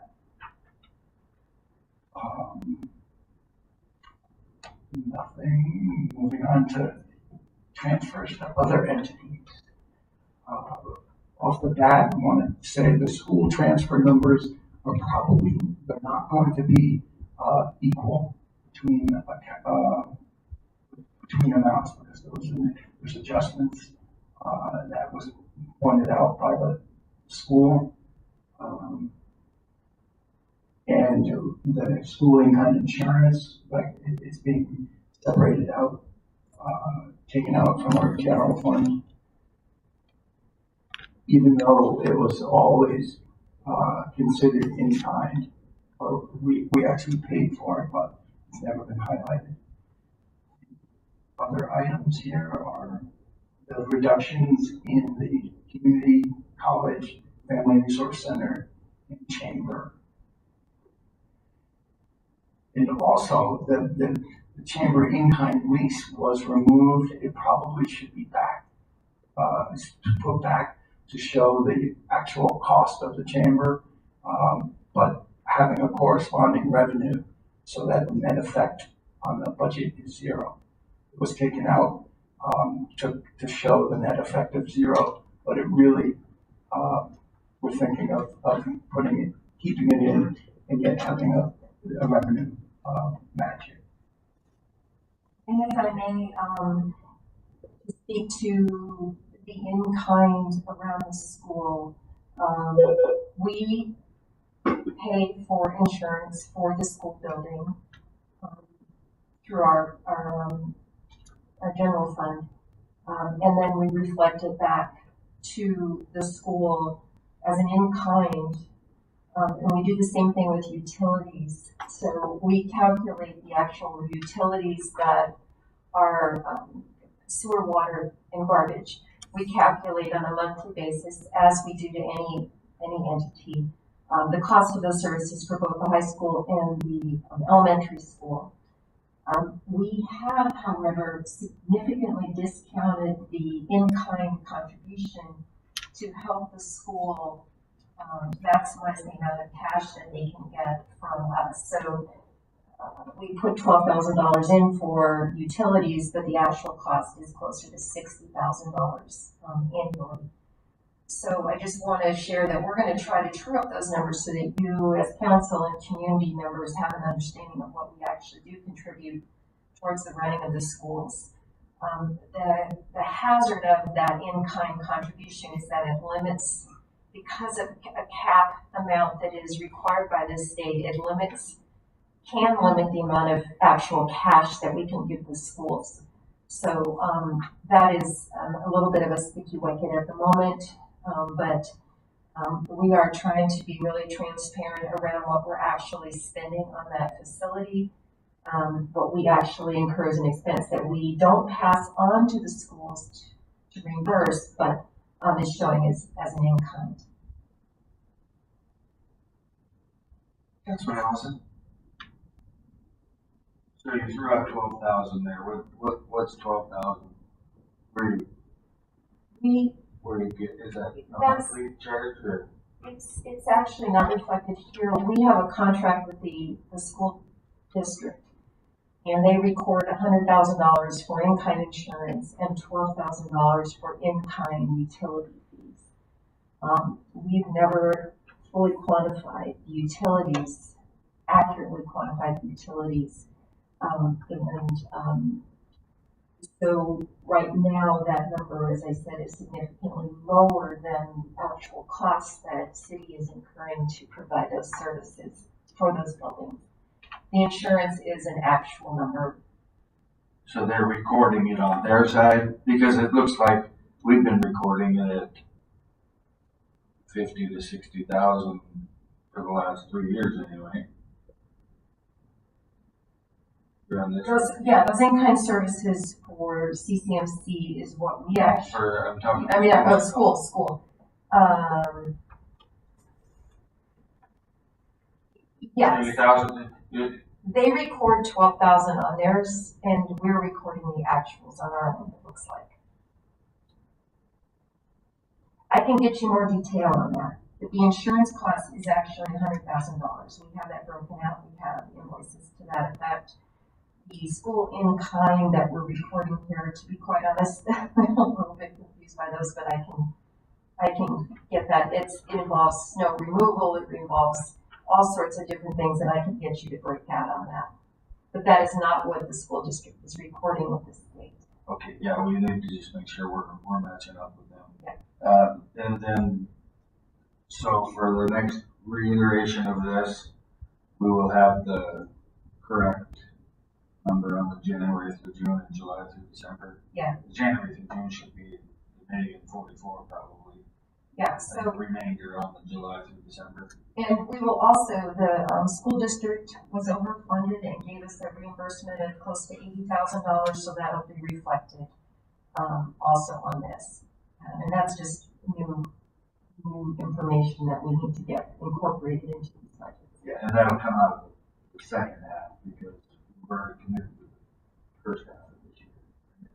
We have to we don't want to put them in a similar situation where they were going to have to return money because we've overfunded them. So we're going to have to be careful and make sure that whatever we give them in the first half of this year, or even the second half of the year we're in right now, that those numbers are not going to further put them in a bind. So we're working on those numbers right now.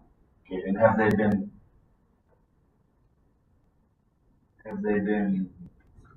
have you discussed with them the 105,000 reduction? Yes. Okay. I would anticipate comments. Schaefer? Councilman Schaefer? Yeah, that was one of my questions, is if these entities that, were supposed to resume the contribution, if they could reach out to, so it sounds like the school has a resource center, family resource center, the community college, and then chamber, and, reach out to. So the school district we are having conversations now with them. And again, I have not reached out to any of these smaller entities, the chamber, the community college, or the family resource center. So if we decide to make those cuts, that would be, of course, a conversation I would have with them. I mean, from my perspective, I would the 2,000 foot factory for the family resource center and the 1,000 for the community college. I think these organizations are really valuable assets to the community, and they could do a lot. I mean, it's $22,000 for the city total, but they could do a lot with that money. So, to me, I think it makes sense to keep those funds back in.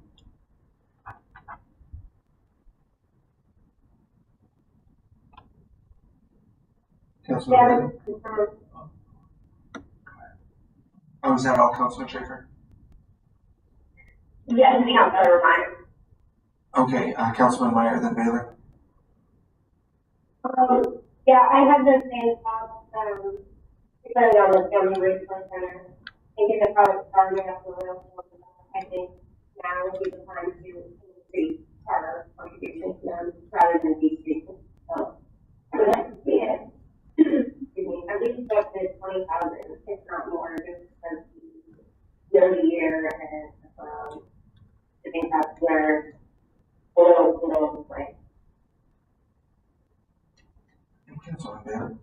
Well, I was looking at the same thing, thinking the resource center does a good job, and of course the houses too. But I thought, well, neither one of those entities are here arguing for their money, so they must be able to figure out their budget and make it go with that. So that was my thought, is that if they really needed that extra couple $1,000, they'd be here. So I keep it the way it is. Because we haven't made the discussion, or we haven't made it known to them that talking about cutting their budget. Well, it's a public document. Councilman Sherman, then Ellison. So, I guess this is a question I had asked and it hasn't been answered. Did the Family Resource Center receive CARES funding? Did the community college receive CARES funding and the Chamber of Commerce? Chamber of Commerce definitely received CARES funding. The community college, only if it got it through the parent body, which is the University of Alaska system. Cordova Family Resource Center, I do not believe applied. I don't remember giving them resources, but I could be wrong. And whether they applied outside of the city, I don't know, but I know the Chamber of Commerce did. Okay, thank you. Councilman Ellison. Yeah, I think they did get the City of Cordova CARES nonprofit grant. Okay. All of these entities. But, I guess we need to find out that answer if they've got CARES funds or what this does to them. I think it's a pretty small amount for the good that all of those organizations provide the community. I just wanted to, we've already had a couple plugged through the Family Resource Center. I'd just like to advocate a little bit for the community college as well. They, for $10,000 a year, we graduate a lot of kids with darn near their associate's degree or their associate's degree. I don't know how many kids are currently taking dual credit classes, but I think most of the juniors are, and a lot of the freshmen and sophomores do too. That's the only place that they can get some of the classes that they're taking and getting those dual credits. So I wouldn't want to, for $1,000, make a decision to leave. Not that that's going to have them leave. I doubt if even if you got some CARES funds that they shared anyway. Chris Williams out of college in Cordova, but anyway, I guess I would agree with a couple of statements that have been here that $3,000 that we're saving for those two organizations is probably well spent on the benefits that they provide. Other comments or questions, council, on transfers to other entities?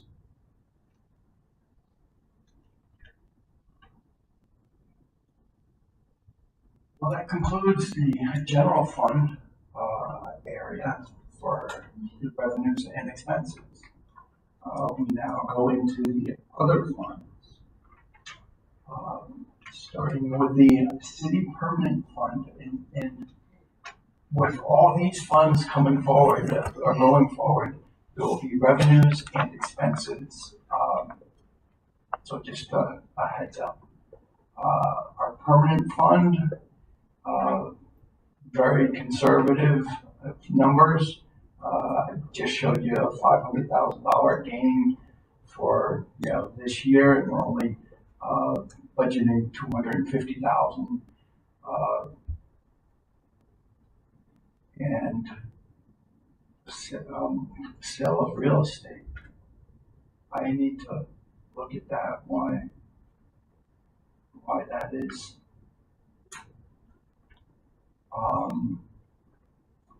And then inter-fund transfers in are what the enterprise funds owe the permanent fund, and the transfer to the general fund of the $900,000. That would be the activity in the budgeted activity for the Senate City Permanent Fund. Just a comment that sale of real estate might speak back to Councilman Baylor's comment that real estate sales by ordinance of statute go into the permanent fund. So that lease that converted to a sale That's what he was asking, did that end up in the permanent fund? Yes, it did. That's what that sale of real estate line probably is. Okay, continuing on to the fire department vehicle acquisition. Similar to, the budget, similar to this year, actually exactly to this year's budget.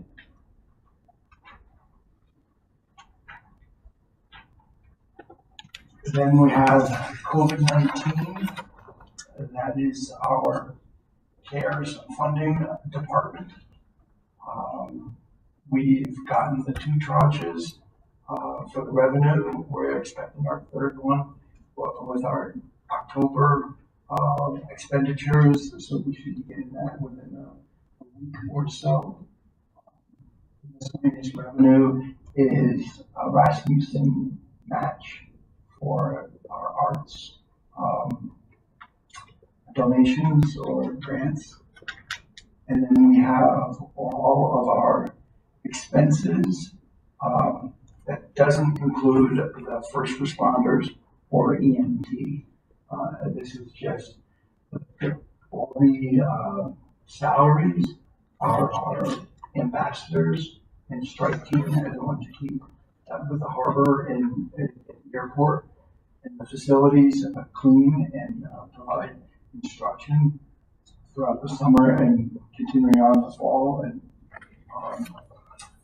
then from, I guess, public health operating, that half of the line down is all cash spent for mitigating purposes, some of the projects, and also the PPE and other items to keep the city safe.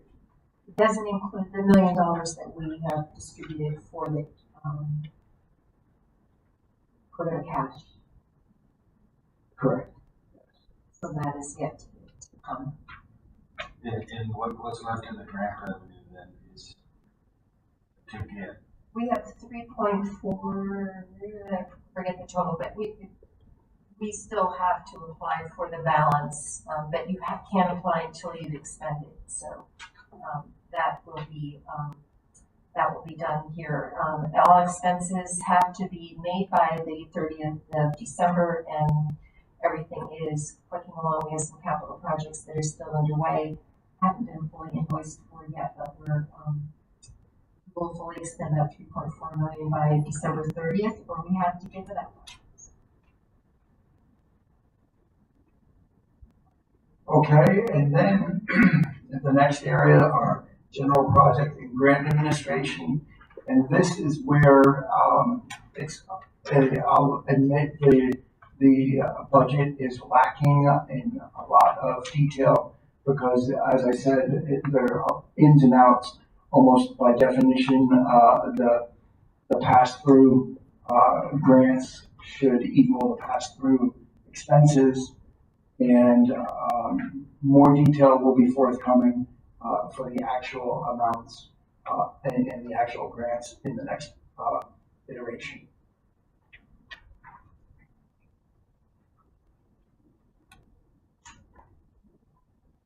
The chip seal, that was a discovery last year, and so it isn't any, but nothing is budgeted this year. The Cordova Center Fund, again, that's a past fund. Then we come to the Harbor Enterprise Fund, and this is from Tony, who's here today, but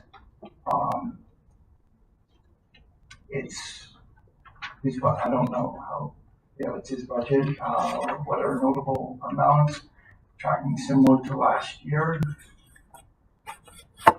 Councilman Barry? You said we have nothing for chip seal. I thought another budget we had $52,000 for chip seal. Well, the fund, there's a specific chip seal fund that we used last year for $138,000, and but the chip seal line item is different. That's in a department in the general fund. How does that fund get funded? It was funded a long time ago, I think. We had been putting in a certain amount per year into that chip. When we started doing chip seal, we were putting a certain amount money into a chip seal fund, and we burned it up, and we ate it up. Okay. And just the harbor. 22, page 22. Oh, no. I want to just alert you to the fact that the enterprise funds have worked with their commissions to develop their budgets. We, of course, require income and expenses to equal. We are not subsidizing these departments. And how they manage themselves is directed in part by their the Harbor Commission, those types of entities. So it's really presented here for information and has not been scrutinized by administrative staff. I have one question. So we've got revenue for the fuel oil surcharge that was for repaying the bond that we're eventually going to issue or to do maintenance in the harbor. Are they just, I don't see an expense line for that other than other general expenses, or am I missing it somewhere? So we get the fish tax, right? It's a 1%. Fish tax in this one, in this budget too? The fish tax is in a separate fund. Separate fund, yes. But the fuel oil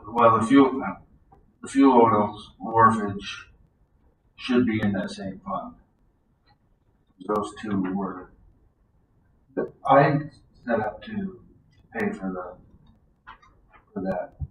I can't answer that, but you know, in 2019, I thought there's the fuel oil in the fuel oil wharfage in 2019's numbers as well.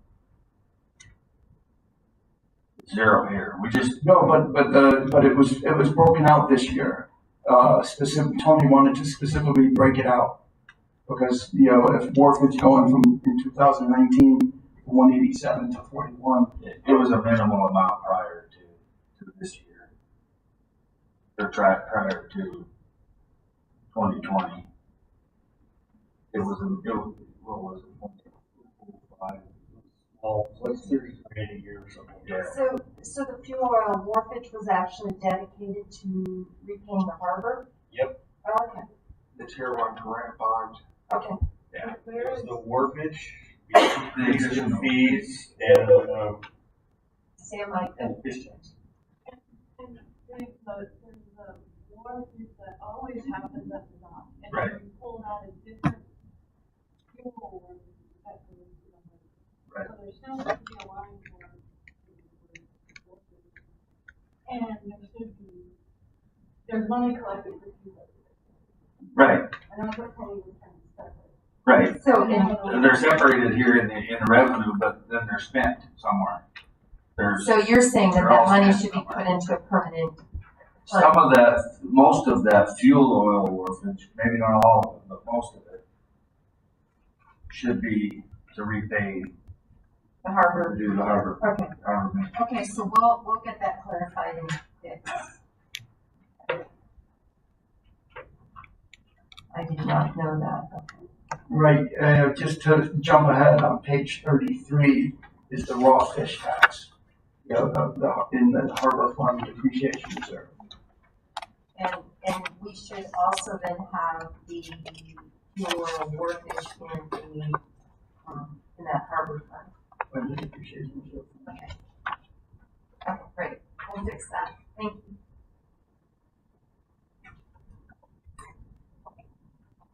Councilman Gleason. So 321,000, that's the raw fish tax from 2019. Right? That we received this year, correct? Okay. And we won't get 2020 numbers until March.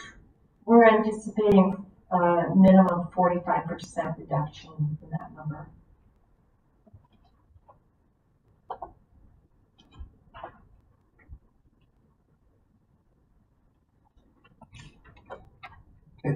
no other, okay. Going to the sewer enterprise fund. What is worthy of note here? Don't know if there might be any questions. This goes probably the big thing is the $300,000 on the depreciation fund. $300,000 out of the depreciation fund. That's going towards a hypochlorite generator machine that we currently haul according to the treatment plant to the sewer plant. And we did LB2, we scavenged the ones from the water treatment plants, fixed them up, we got it to work, but it's done.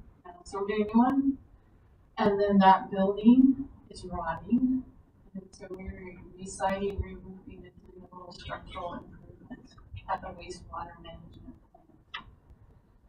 And we're also looking at doing a preliminary engineer document proposal because we need to think about how we're going to stop having to bypass when we have massive rain events, which means we kind of get rid of Accrual. So we need to work on what their ideas are and how that works and how much that's going to cost and then figure out how we're going to buy it.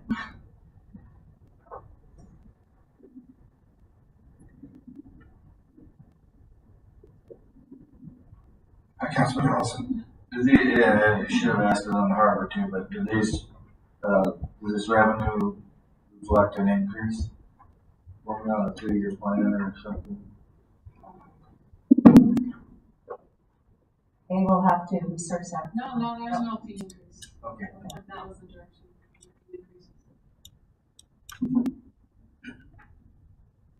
Councilman Allison, were you referring to that like 5% a year for 5 years? Yeah, I thought we were on some kind of a program like that.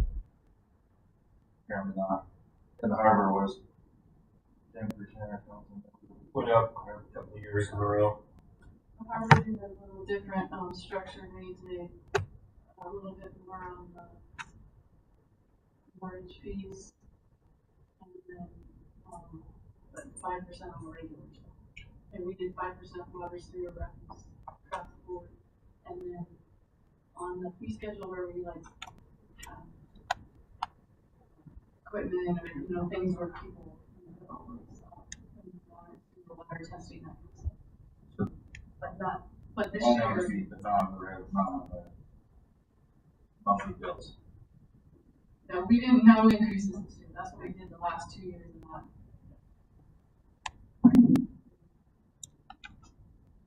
Other questions, council, on the sewer enterprise fund? I just want to draw your attention to under in-kind services, under all these, where schools, CCMC, Chamber of Commerce are reflected in their actual, billable services, had they been built, and we're just comping those services to those entities. It is detailed there though, so you can see what it is.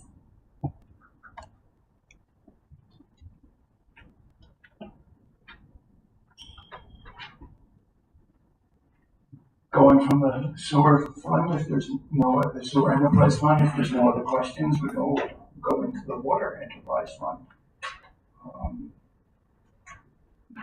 Say on that? But we're also asking to take some money on the depreciation fund, a much smaller amount. We're still waiting for network analysis with the possible 2 blocks and all the things before.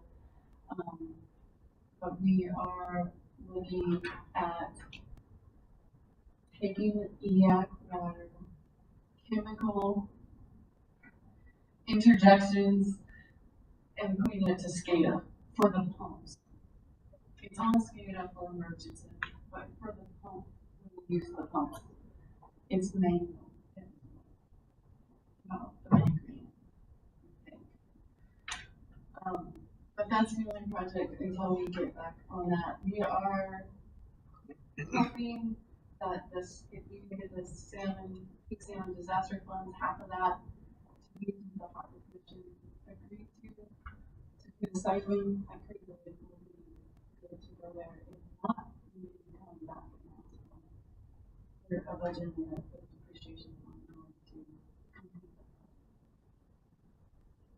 complete I'd just like to point out that the depreciation fund, for water and sewer were on pages 34 and 35. So that was the enterprise funds, what Sam was talking about, the depreciation funds were upcoming, about the 300,000 she had mentioned, and now on the water for the 100,000 feet. So, now we go into the refuse fund, I guess page 28.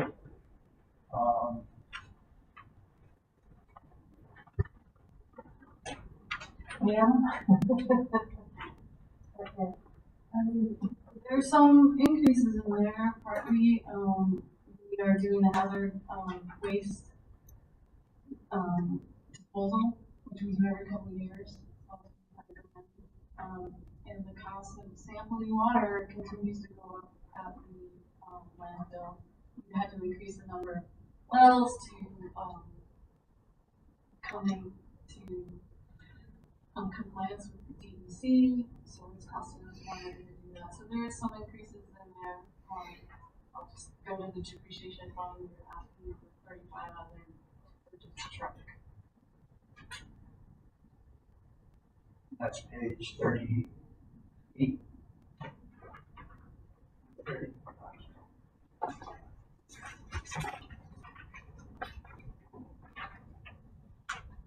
Councilman Bailey? On page 28 there, I was just kind of taken back on the electricity. The actual for 2019 was 6,000. The actual through November is 4,000, but we're asking for 9,000. So we've gotten away from the compactor. What am I missing there? We're running lights and a little bit of a break room. I'm not sure why we're so high on our electrical rates, but maybe we're doing more there than I thought. So basically, we've doubled the up until 11/23. We won't get a month on here. So that has kind of, when we were mailing, I believe that number was like closer to $20,000. So just every year, as we see how it goes, we've been slowly lowering it. And so that we have significantly lowered that number. Right, and I see that, and you're at 42 right now at the end of November, so even if you throw another $1,000 onto it, you'd be at 5,000 for the end of the year, but you're asking for 9,000.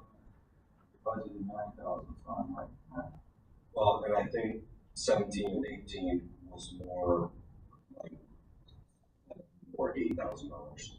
So I didn't want to go too low and then be short. well, what's using our energy up? I mean, I guess, correct me if I'm wrong, I go out there, I see lights in the building itself, right?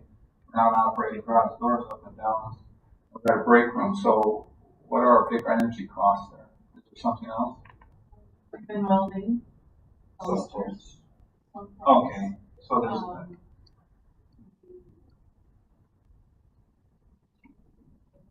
we just also have the new trailer, the recycle. Yes, I didn't know anything about that one. I don't know. Okay.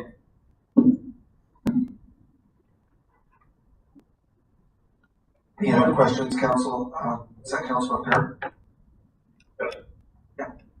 This isn't so much remain budgetary right now. We talked about before when we got rid of the paver and started hauling unbaled garbage out landfill. We were going to keep an eye on what equipment costs for maintenance purposes were, how fast we're using up our treasure trucks. Have we been gathering any of that data that we could?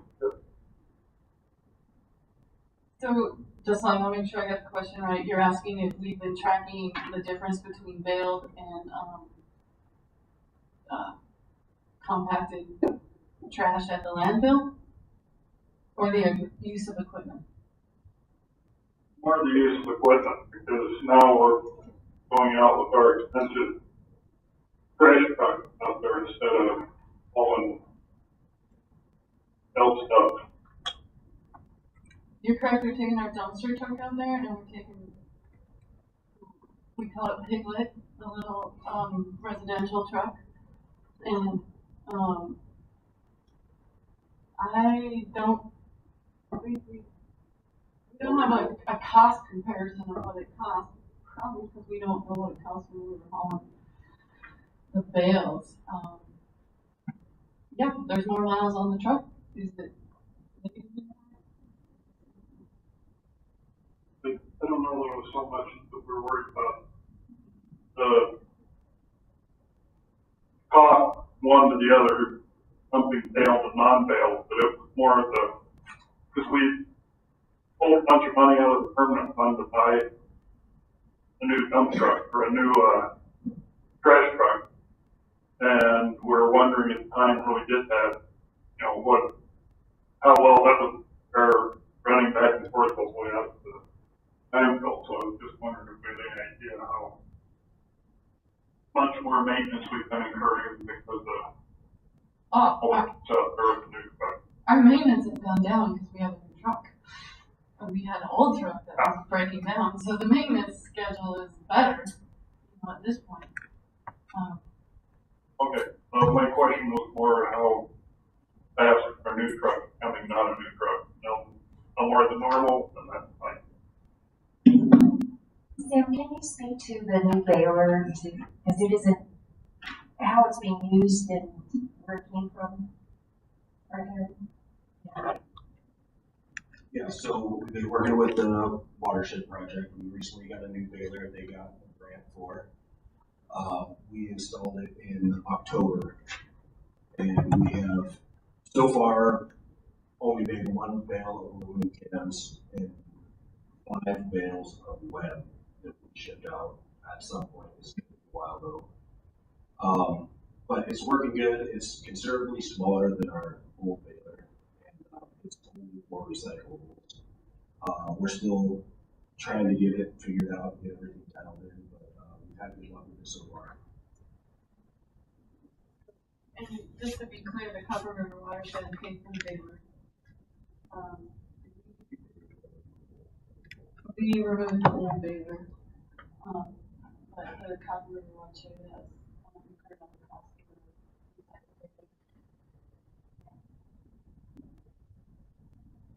Are you, Go ahead, Councilman. yeah. So are you putting up another small R&M building here, $20,000? That's for just repair on the bottom of page 20.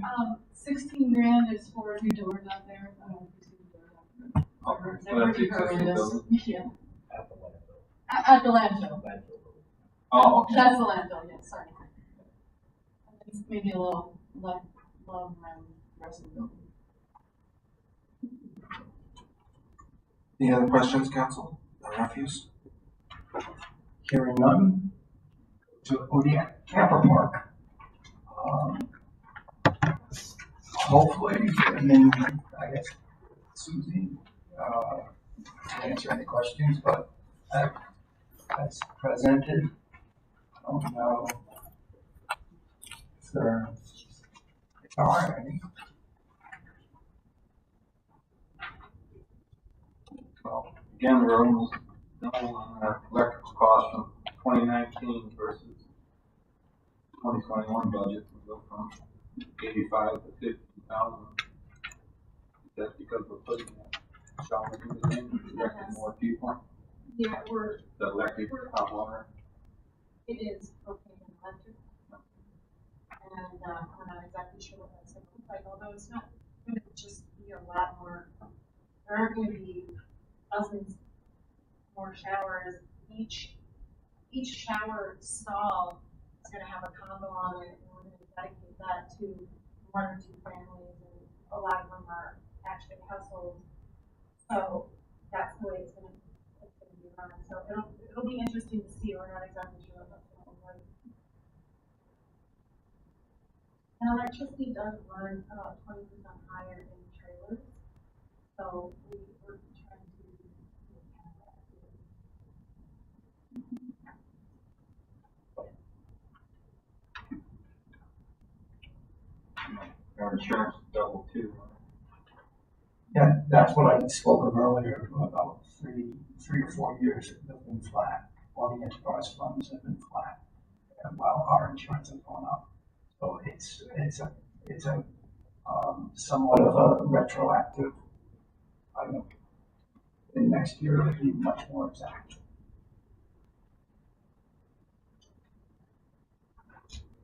Okay, then we go to harbor and port projects, with nothing we budgeted. LT2 compliance project, that's one where more work needs to be done for the next session. Harbor fund depreciation, that has raw fish tax and Tony putting 150 into the fund. The water fund that we spoke of, the 100,000 being spent, 30,000 being put into the fund, 100,000 being spent out of it. The sewer fund, 50,000 being put in, 300,000 being taken out. The refuse depreciation fund, 50 coming in, 35 going out. The landfill fund,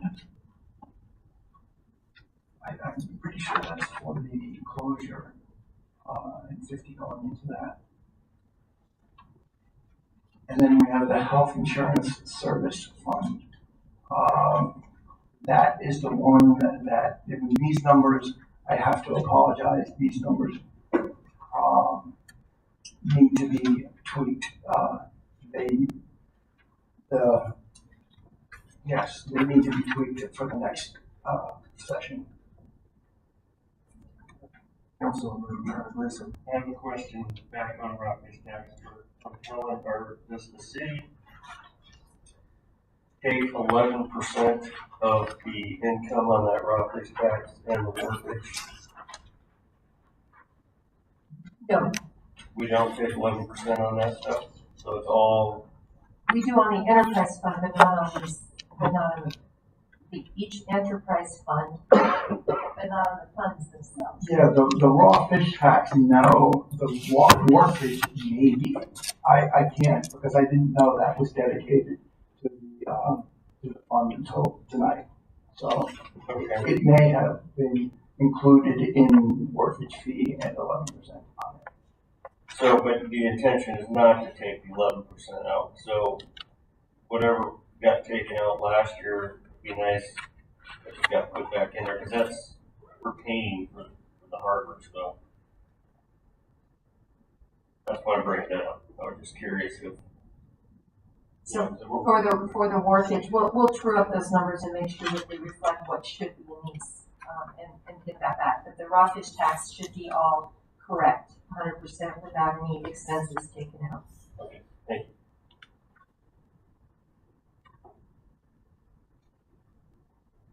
Okay, and then I guess E911? last but not least, E911, budgeting no activity.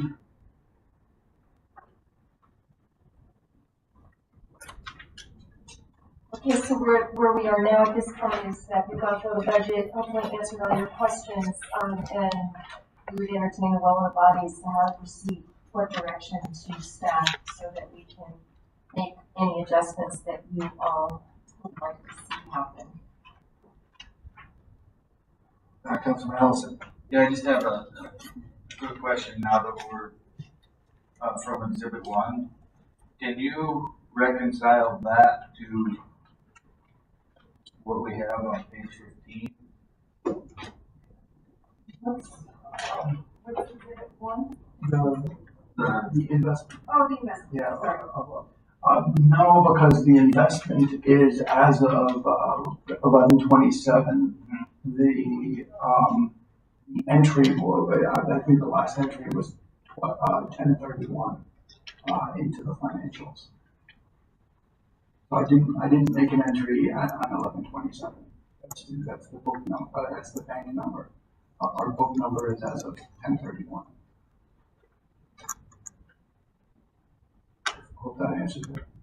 Well, I'm trying to find the 560,000 in your page 15. Anywhere close to that.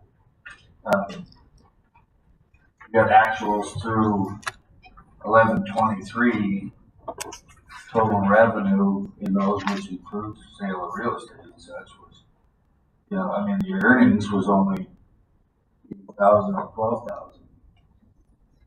Oh, Am I missing somewhere? right, yeah, some entries have to be made on that, that isn't, when I said 1031, it's probably more like 831. I mean, I don't have that answer right now, but. Okay, but eventually that should line up closer. Correct, yes.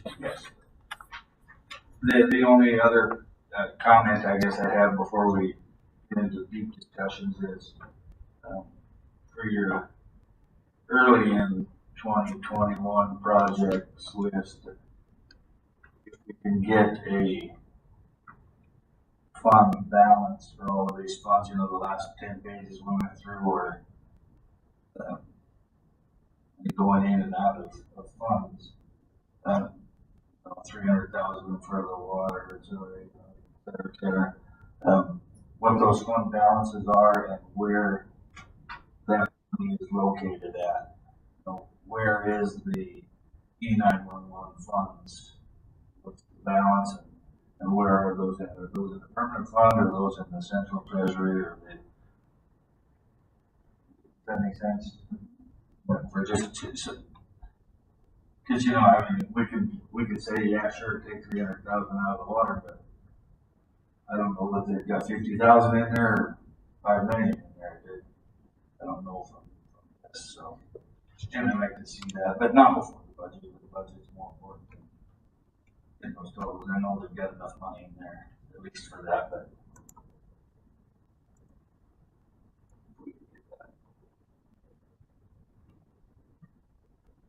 Council, feedback on budget in general, please, and discussions around public safety, cemetery and so forth. Councilman House. Yeah, I'd like to see us put the money back in for the Family Resource Center and Community College. I'd like to see us fund 4 officers and the chief.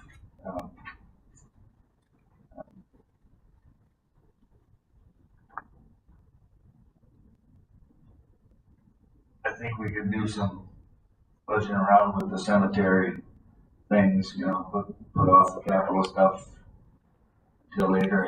I agree with Councilman Baylor on the chip seal stuff.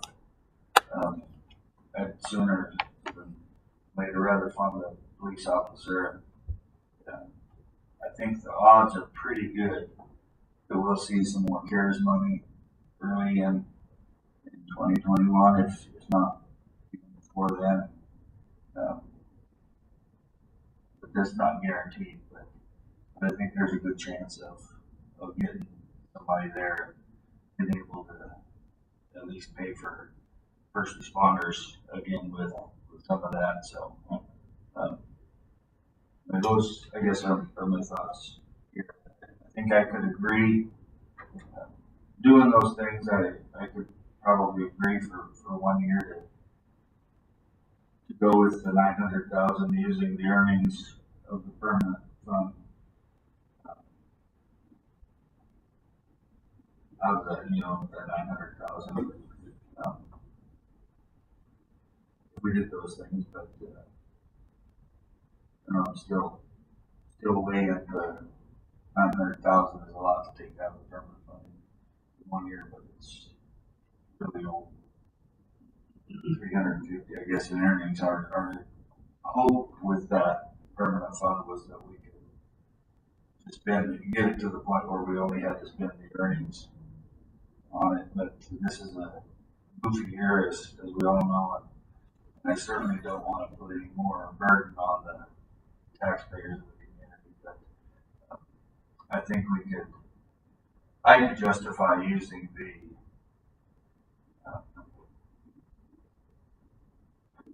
call it ATM, alcohol, tobacco, and marijuana tax, the ATM tax, for that additional officer. That's what one of the things that was intended to do was to alleviate the usage of those, the sins that those create. So, anyway, those are my thoughts so far for round one.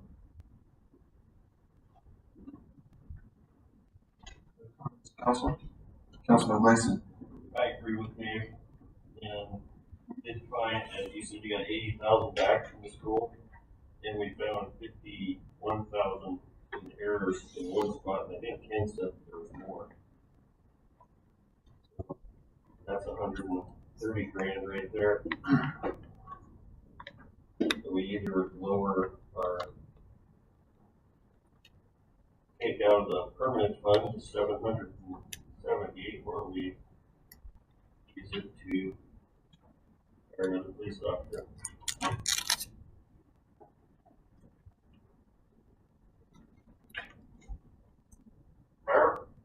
Councilman Eric. I'm not arguing hiring new police officer, but we did start a dialogue, talk about looking at possible restructuring or whatever you want to call it. Not funding police, not following our police department or any of that. We started this discussion, and if we hire somebody, you can't do it and then have the discussion and say, oh, we're only kidding. You know, we want to change our structure in our law enforcement. Yes, we only need this many people, so we don't need you. So I think it would behoove us to finish that discussion. I don't think we're that time sensitive. That if we pick this up right after the first year and have a community discussion where we can get input from the community on any ideas we may come up with, dealing with this, see what the community thinks about it. We have to have community buy-off on anything we do here. Don't think we're doing ourselves a disservice at all. I think we're doing ourselves a service. So I would be in favor of holding with 3 officers and a chief for right now, the stipulation that we take it up right after the first year, and if we find out that our community really needs 4 officers to do the functions that our community members want, then we can do a budget amendment at that time on the position. So that's my feelings on the public safety stuff. As far as the in-kind services and grants to the community college,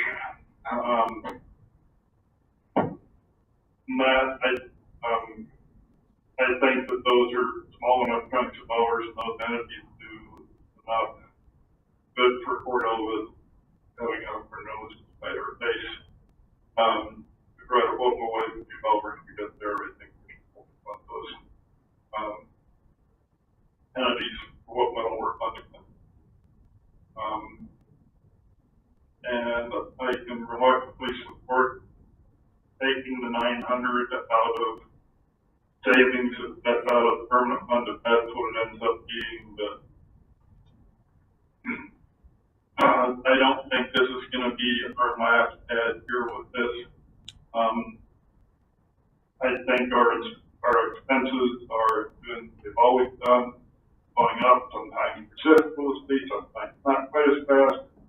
Any help we've ever got from the state, or any help from the state, which we've counted on greatly since the oil started flowing down the pipeline, or rapidly drawing to an end. So we're still going to have to figure out how we can support ourselves and live within our means. So I don't think we want to spend down the permanent fund too freely. So I say that with luck, but I can't support this year. Here. Other than that, I think that's all I've got. Other general comments, Council? Councilman Sherman? Councilman Sherman. So just summarize, I would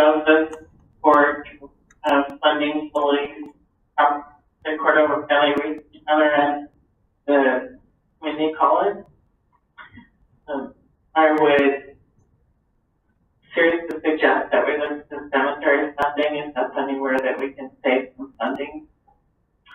I agree with Councilman Guard that I think a little bit more information and review first quarter of 2021 in regards to funding of the fourth police officer position. And what happens with CARES would be appropriate at that time. And again, reiterating what Councilman Schaefer said, is that a little bit more information just on scheduling and data from the police department. But it's an odd year, and I'm willing to add and hold my card that there will be some future CARES funding. I'm in favor of spending, taking from the rainy day fund, as Neil shall choose to say. But I also think we need to consider, as possible, rebuilding the permanent fund as often as we can. And I was going to suggest, and I don't know what it means to staff, I do know what it means to staff, but I would suggest another work session next week.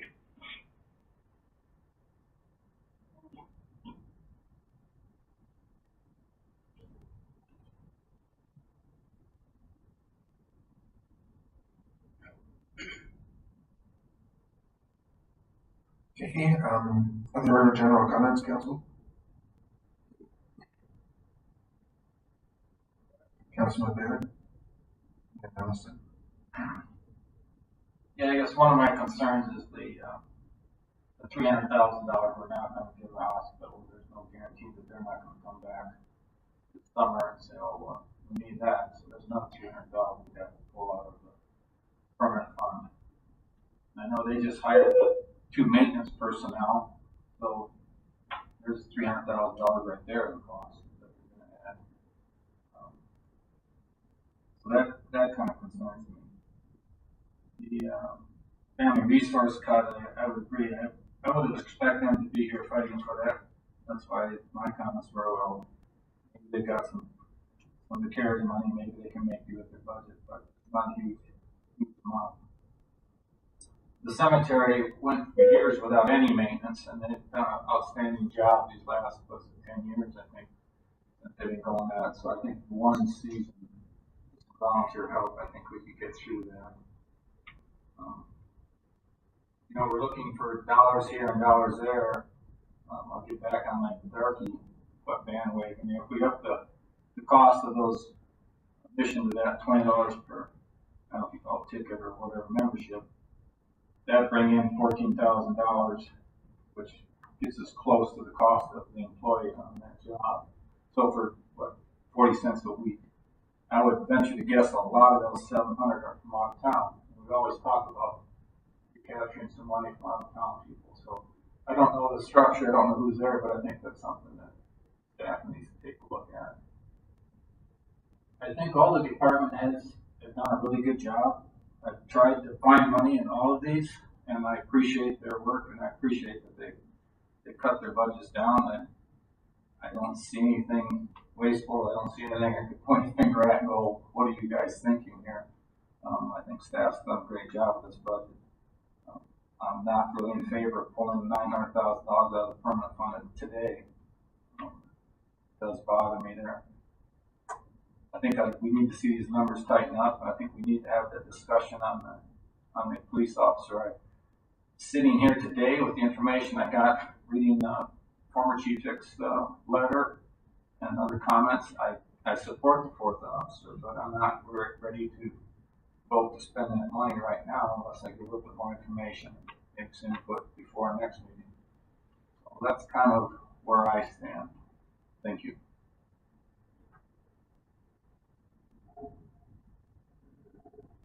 Councilman Allison?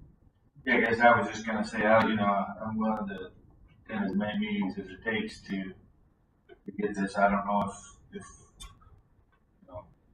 how long it takes staff to do another iteration of this, or how long it would take the chief to come up with some more stats for for that officer, but, I'm with Councilmember Baylor on the concern about,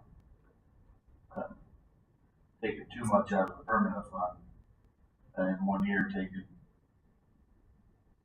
was it 12%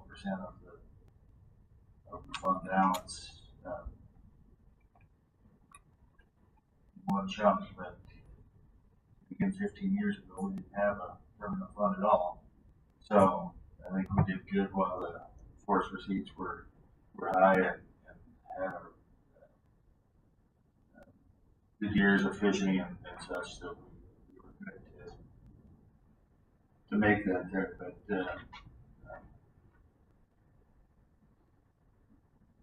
I think we need to have a purpose for that alcohol, tobacco, and marijuana tax. It's not police. What is it? Obviously not the Family Resource Center or the mental health clinic or the police department at this point in time. So we're not going to spend it on the police then. But I would suggest we reduce that. We do the other things that we've already said, the savings that we talked about, which gives us extra money, and cut that out of our ask from the permanent fund. Councilmember Baylor's right. If the hospital runs out of money in May and needs a few $100,000 to their first payment again, we know where it's coming from. So, but again, it's a goofy year. But if the staff is able to give us useful information by next week or whenever that is, I'm certainly willing to meet a couple more times before we have to finalize this later on this month. Ellen? We certainly can commit to a work session next week.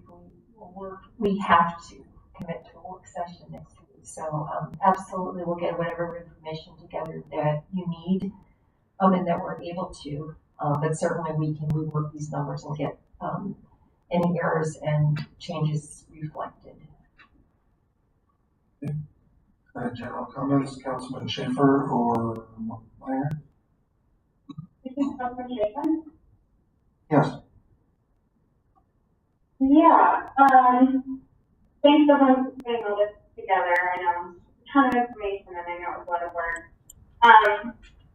So I guess to summarize your point, yes, I agree with comments that have been stated before about putting that funding back into the community college and the Family Resource Center.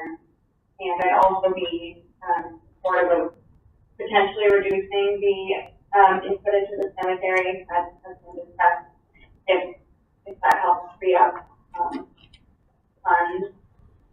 And I would also prefer to wait to send an additional officer until we're able to see those data that we talked about, have a more informed discussion about, policing in the community and what we need, and also to consider an idea of what our funding situation is going to be for next year.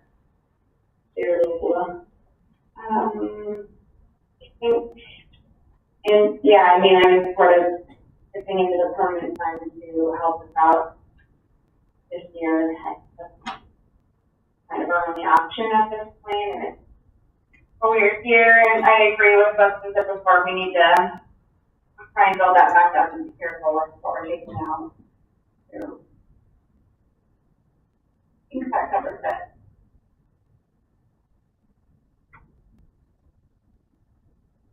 Councilman Meyer, any comments? That's right.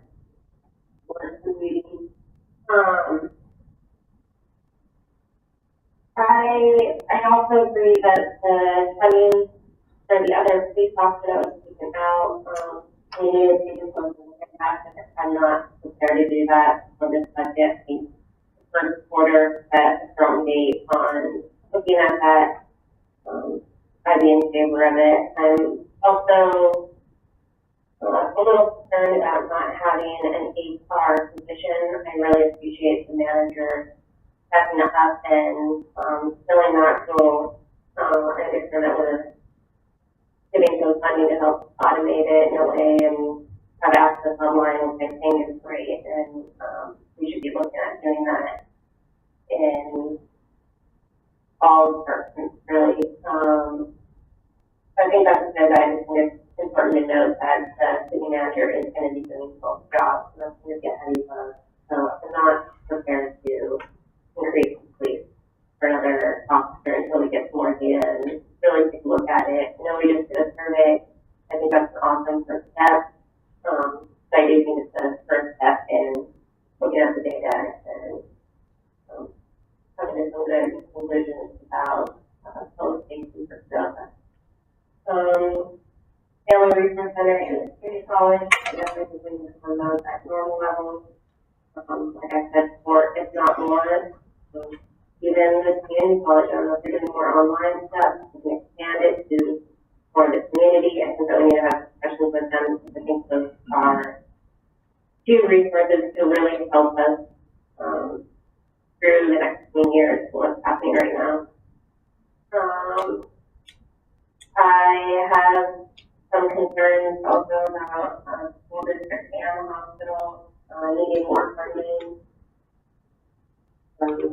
Those areas I think that maybe we should think about or at least be cautious of taking too much out of our permanent fund if we're going to have to dip in later for those entities. And think about the cemeteries and that we can cut that back. Like a few items that can be adjusted, and maybe on the next year line it'll be a little cleaned up. But I do think the heating oil and the West Sea line sometimes is a little off in some areas, so maybe those are more minimum for stuff. Maybe that will even out. I do have concerns about pushing road maintenance down the line. We have a couple of road projects that we're doing in the next few years. And I think that we are deferring some of our contributions the next years past. So I just worry about transferring all those funds to road maintenance down the line since the next few years, we got to keep our roads up and we got to not completely fix all of it at one time. So maybe just fund those a little bit or just be cautious of it.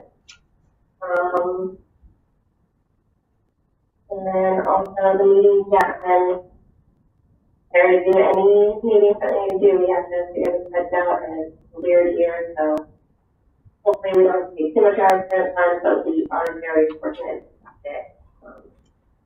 So that's all my comments. Okay, council, any follow-up? No, Sam? I just, is it possible to meet next Wednesday at 6 o'clock? Yep. For me. Yeah. Yes. Okay, good, thank you. Just one more comment, as far as the police officer, I've kind of spoken in favor of that, but need more information like everybody else.